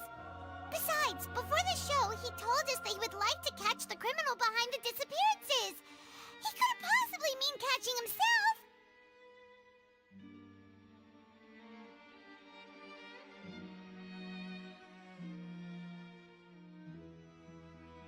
Save discussion for a later time, please. Lady Farina, may I assume that your comments just now constitute an accusation against Mr. Linny and his associates, and that you are pressing charges? Huh? I just think that I think it might be a little early to talk about formally pressing charges. But what Lady Farina said just now makes perfect sense. Looks like she's gonna personally deliver justice. A kidnapping and murder carried out under the cover of a magic show. Lady Farina said it all. I mean, of course, my dear people. But what excites me even more than the obvious truth before our eyes is the opponent I'll be facing. That's right. I mean you, Traveler. You'll support Linny, won't you? After all, he was the one who helped you the first time we met. Then there's no problem at all. You know, the Traveler and I already had a duel the first time we met. But with Linny's help, our little duel ended in a draw. But draws really are the most boring possible outcome. So, no more draws. Between the two of us, there must be a clear winner and loser. And what better place to hold such a riveting showdown and decide the true victor than here, on the grandest of stages, the Opera Epiclese. It wasn't a draw. She obviously lost last time. I understand. Charges have now been pressed, and as such, a trial is in order. Well, Traveler, seems Lady Farina has set you in her sights. But putting her dramatic rhetoric aside for a moment, I would like to ask you, are you willing to act as Mr. Linney's attorney and defend him in this case? Very well. The trial will be held a day from now in the Opera House. Both sides may investigate the scene to build their cases and search for the truth.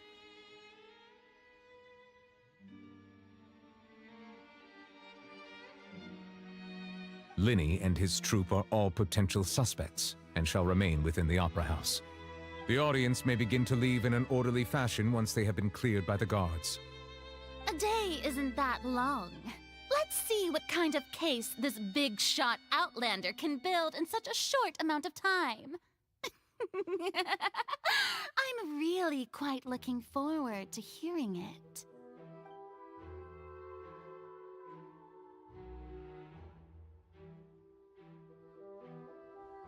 Lenny!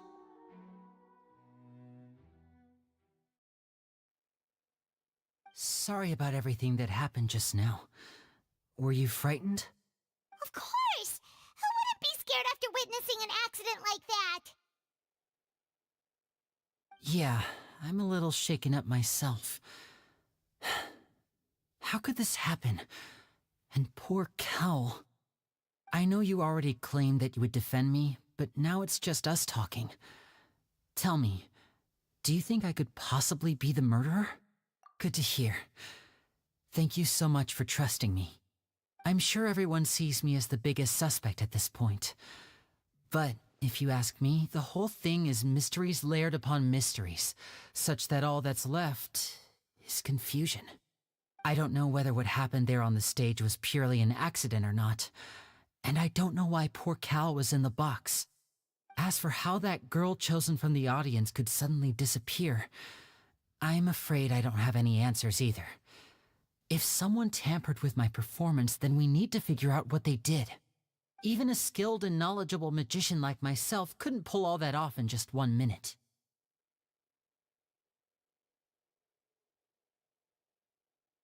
Which is precisely why we need to investigate! As this book says, the impossible could not have happened. Whatever happened must have been that which is possible. Paimon bought them when we were reading at the bookshop in the city earlier. Pretty cool, huh?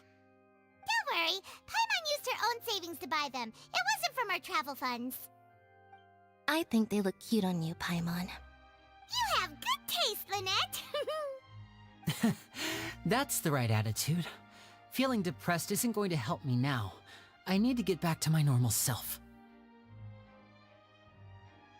But with the guards watching our every move, it's going to be especially difficult for Lynette and I to prove our own innocence. Good thing you agreed to be our attorneys. Thanks for that. We'll be counting on you.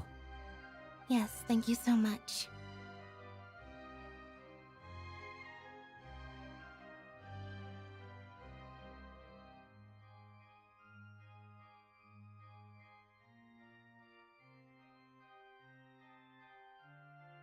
Yeah, just leave it to us. Oh, since we're going to start investigating, Paimon has a question first. Where did Lynette go during the performance? Well, I'm afraid that would involve some of our essential trade secrets as magicians. The secrets behind our magic are past saving, Linny. I suppose you're right. The truth behind our tricks is going to be important evidence that will be weighted during the trial. 'Tis truly a pity. As a magician, our magic show is a work of art. We've poured countless hours and spared no effort in perfecting it. But if revealing our secrets will help you uncover the truth behind what happened, then it will be well worth it.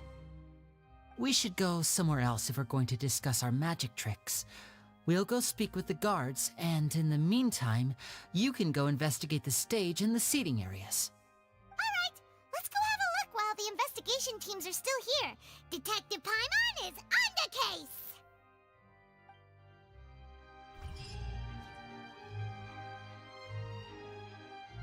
officer. How's the investigation going?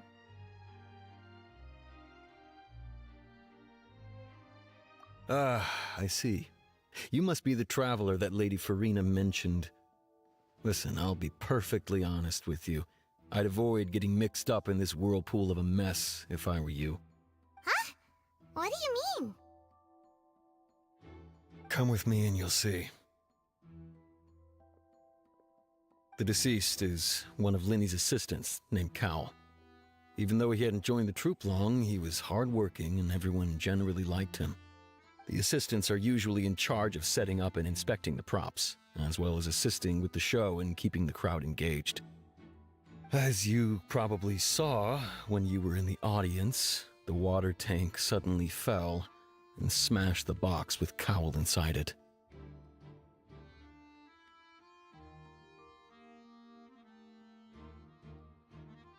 This is the real mystery. We've already searched the scene and were unable to find any traces of the girl. However, if you look carefully, the box was positioned directly under the water tank. The ropes holding the tank were then burned by the pyrotechnics on stage, causing them to snap. All these factors lining up so perfectly makes it hard to see this as a mere accident. If anything, the more logical explanation is that the whole incident was intentionally planned, and Linny is the most likely person to have access to all these areas. But he doesn't have a motive. Are you both good friends of his? Well, you can't say we're good friends, but we've known each other for a little while. So in just a short time, he was not only able to win your trust, but even convince you to act as his attorneys. I know there's no such thing as magic. The real trick of a magician is holding the audience in the palm of their hand. I've seen a lot of cases, and I can tell you that people are the least reliable kind of evidence.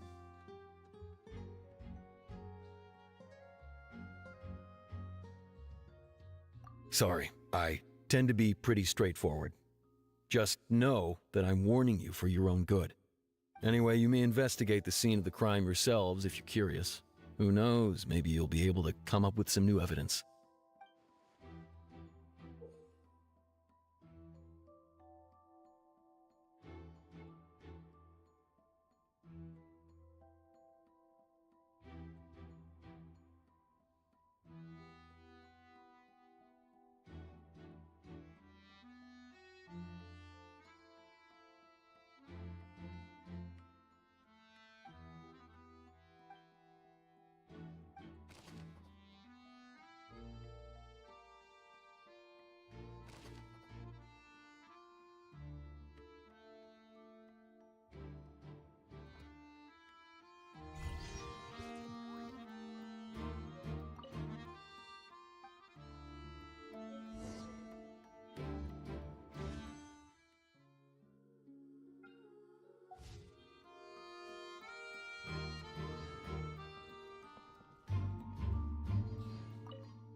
So this is the rope that broke and caused the water tank to fall.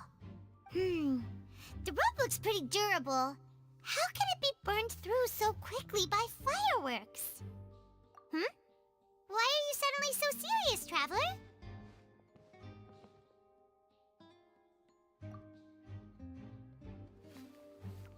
Whoa. Look! This bit is made from different material!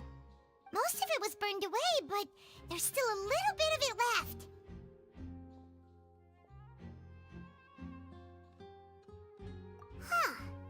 So if a rope meant to hold something was made with that kind of material in it... Wait! Why don't you write all this down? Let's take notes!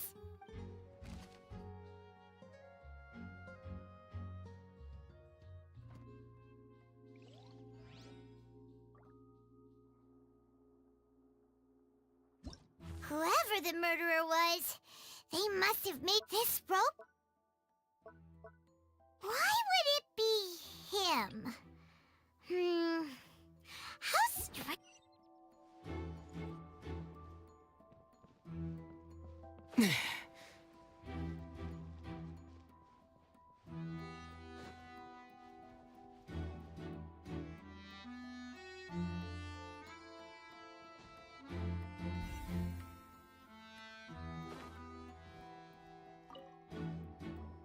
I see that you're investigating the area. Well, it just so happens that I'm interested too. If you find any new and interesting leads. We don't have too many thoughts yet. Then why don't I tell you my hypothesis first? The way I see it. And I'll start it with that loud thud. The thud? Oh, you mean the sound that happened during the countdown? Yes, exactly. It wasn't terribly loud, but I suspect that most people heard it. It's just that everyone was awaiting the results of Linny's trick with bated breath, so no one paid it much mind. But now that the incident has happened, the thud has become an important clue. That makes sense. So, what do you make of it? I'm of the opinion that it may have been the sound of Linny's accomplice. Lynette, perhaps. Jumping atop the water tank or something like that. And when the pyrotechnics went off, she cut the rope, sending the water tank crashing down. But wasn't the noise we heard too loud for that? Perhaps the balance wasn't right, leading to a particularly rough landing. Oh, that's true. I suppose I must reconsider. That does remind Paimon, though. What was with that sound?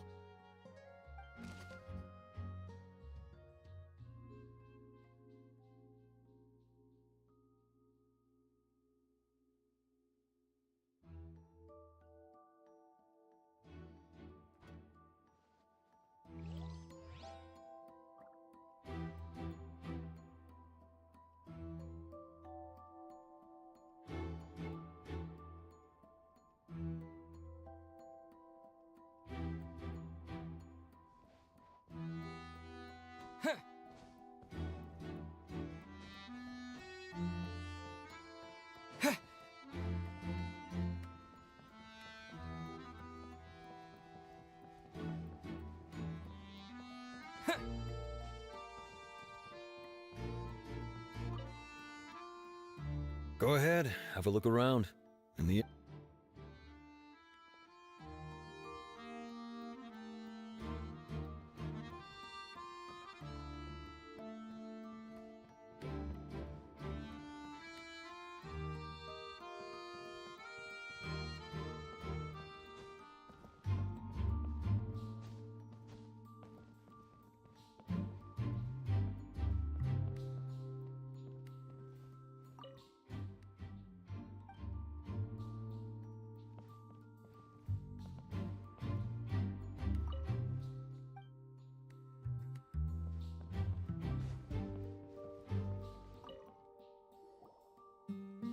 The investigation team has some new findings. Turns out there's an issue with the random number selector after all. See, I told you. What if the machine picked some big guy's seat? You think the murderer would have still made his move then? Sorry to interrupt, but we're helping Linny and Lynette with their side of the investigation. What were you saying about the number selector? You're trying to help them? That'll be a tall order. Linny used the machine to pick a random member of the audience during his performance, right? The lucky girl that later disappeared. Well, we thought there might be a serious problem with the machine, so we had it taken away for further inspection. It turns out that the seat number it picked wasn't random at all. The machine picks that same number every time. I'm sure you already know that you have to make a reservation in advance to get a seat, regardless of whether it's a trial or some performance. In other words, Linny knew who would be sitting where from the very beginning. That much checks out. Linny reserved our seats for us, too. Bet you see why I was saying it'd be tough to make a case for Linny. Even though it's bad for Linny's case, Paimon had better write it down.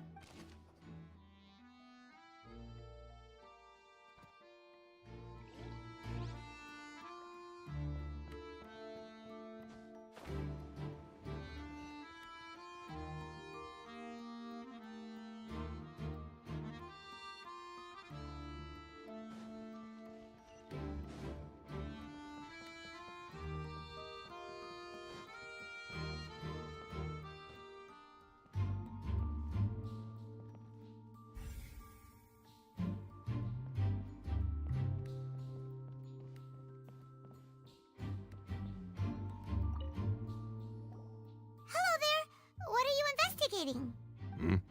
Oh, this location has also been cordoned off because the Magic Troop members are currently considered prime suspects. The investigation team is still collecting evidence. The seats were all booked in advance, so we were able to deduce the missing woman's identity by checking the guest list. Sure, it's not like this is confidential information. We will publish it later anyway when we petition the public to help us find the missing person. Her name is Halsey.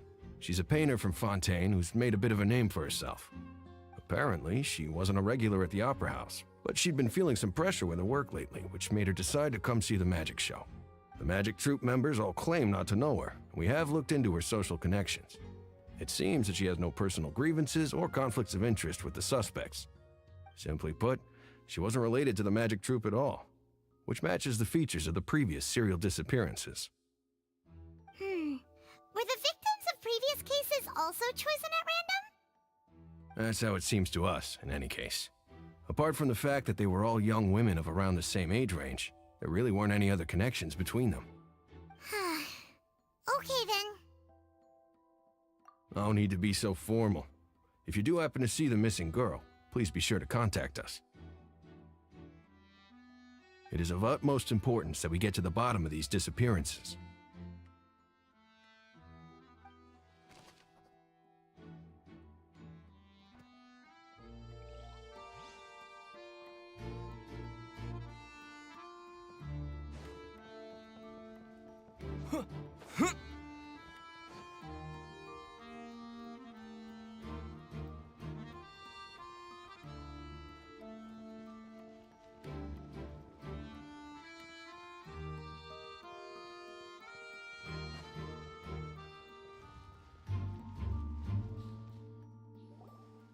Hey, you!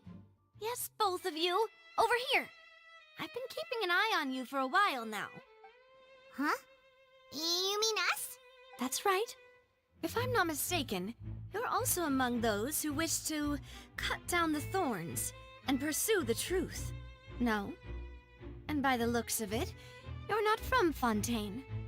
Well, you're right on the more about that one, but who are you?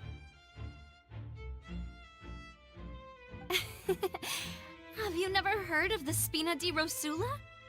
From mediating disputes and providing protection to solving conundrums, you name it, Spina di Rosula does it. And I, Navia, have the honor of being its renowned president. Though those who play by our rules call me boss. I'm Silver, her attendant. Pleased to meet you. And I'm Melus. Demoiselle's various daily needs and affairs are under my purview. Huh? Boss? Demoiselle? What gives with the names? Well, I am the second generation president. Melus and the others are still used to my previous title. My apologies, Demoiselle. Should you prefer, boss, I will endeavor to use that instead. No, no need. You don't have to call me boss. Just Navia is fine. Okay, if you say so. Not that we're members of Spina di Rosula anyway. All merely trifling details. Never mind. Now, back to the situation at hand.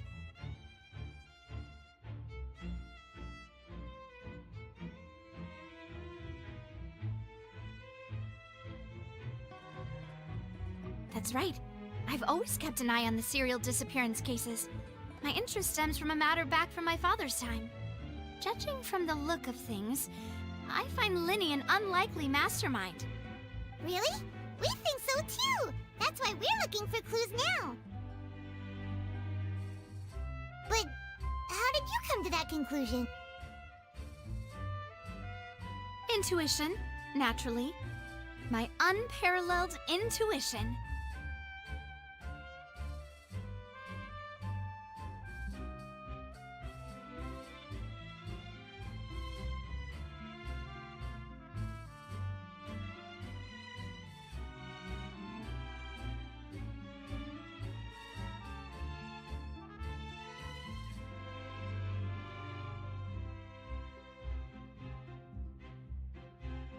Farina sure was quick to point the finger at Linny without any decisive evidence whatsoever, wasn't she? But that's not uncommon for her. If you remember, the Justice had to interrupt her and ask if she was pressing charges just to keep her from getting carried away. Anyway, a trial begins the moment someone levels charges. And, of course, there was no way Farina was going to back down in that situation. Sounds more like you just don't trust the Hydro Archon. Well, what's your opinion? I must admit that she can be interesting at times, but liking her doesn't mean that I'll blindly agree with her.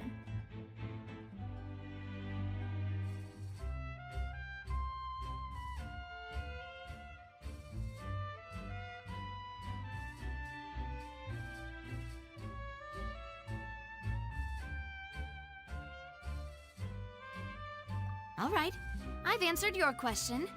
Now, it's time you answer mine. Wait a minute, did that answer count? Well, I say it does. But don't worry, you won't hear any pointless questions from me. In your opinion, do you think it's right to treat a trial like it's an opera?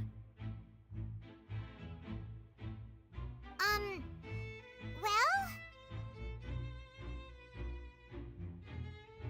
And why would that be?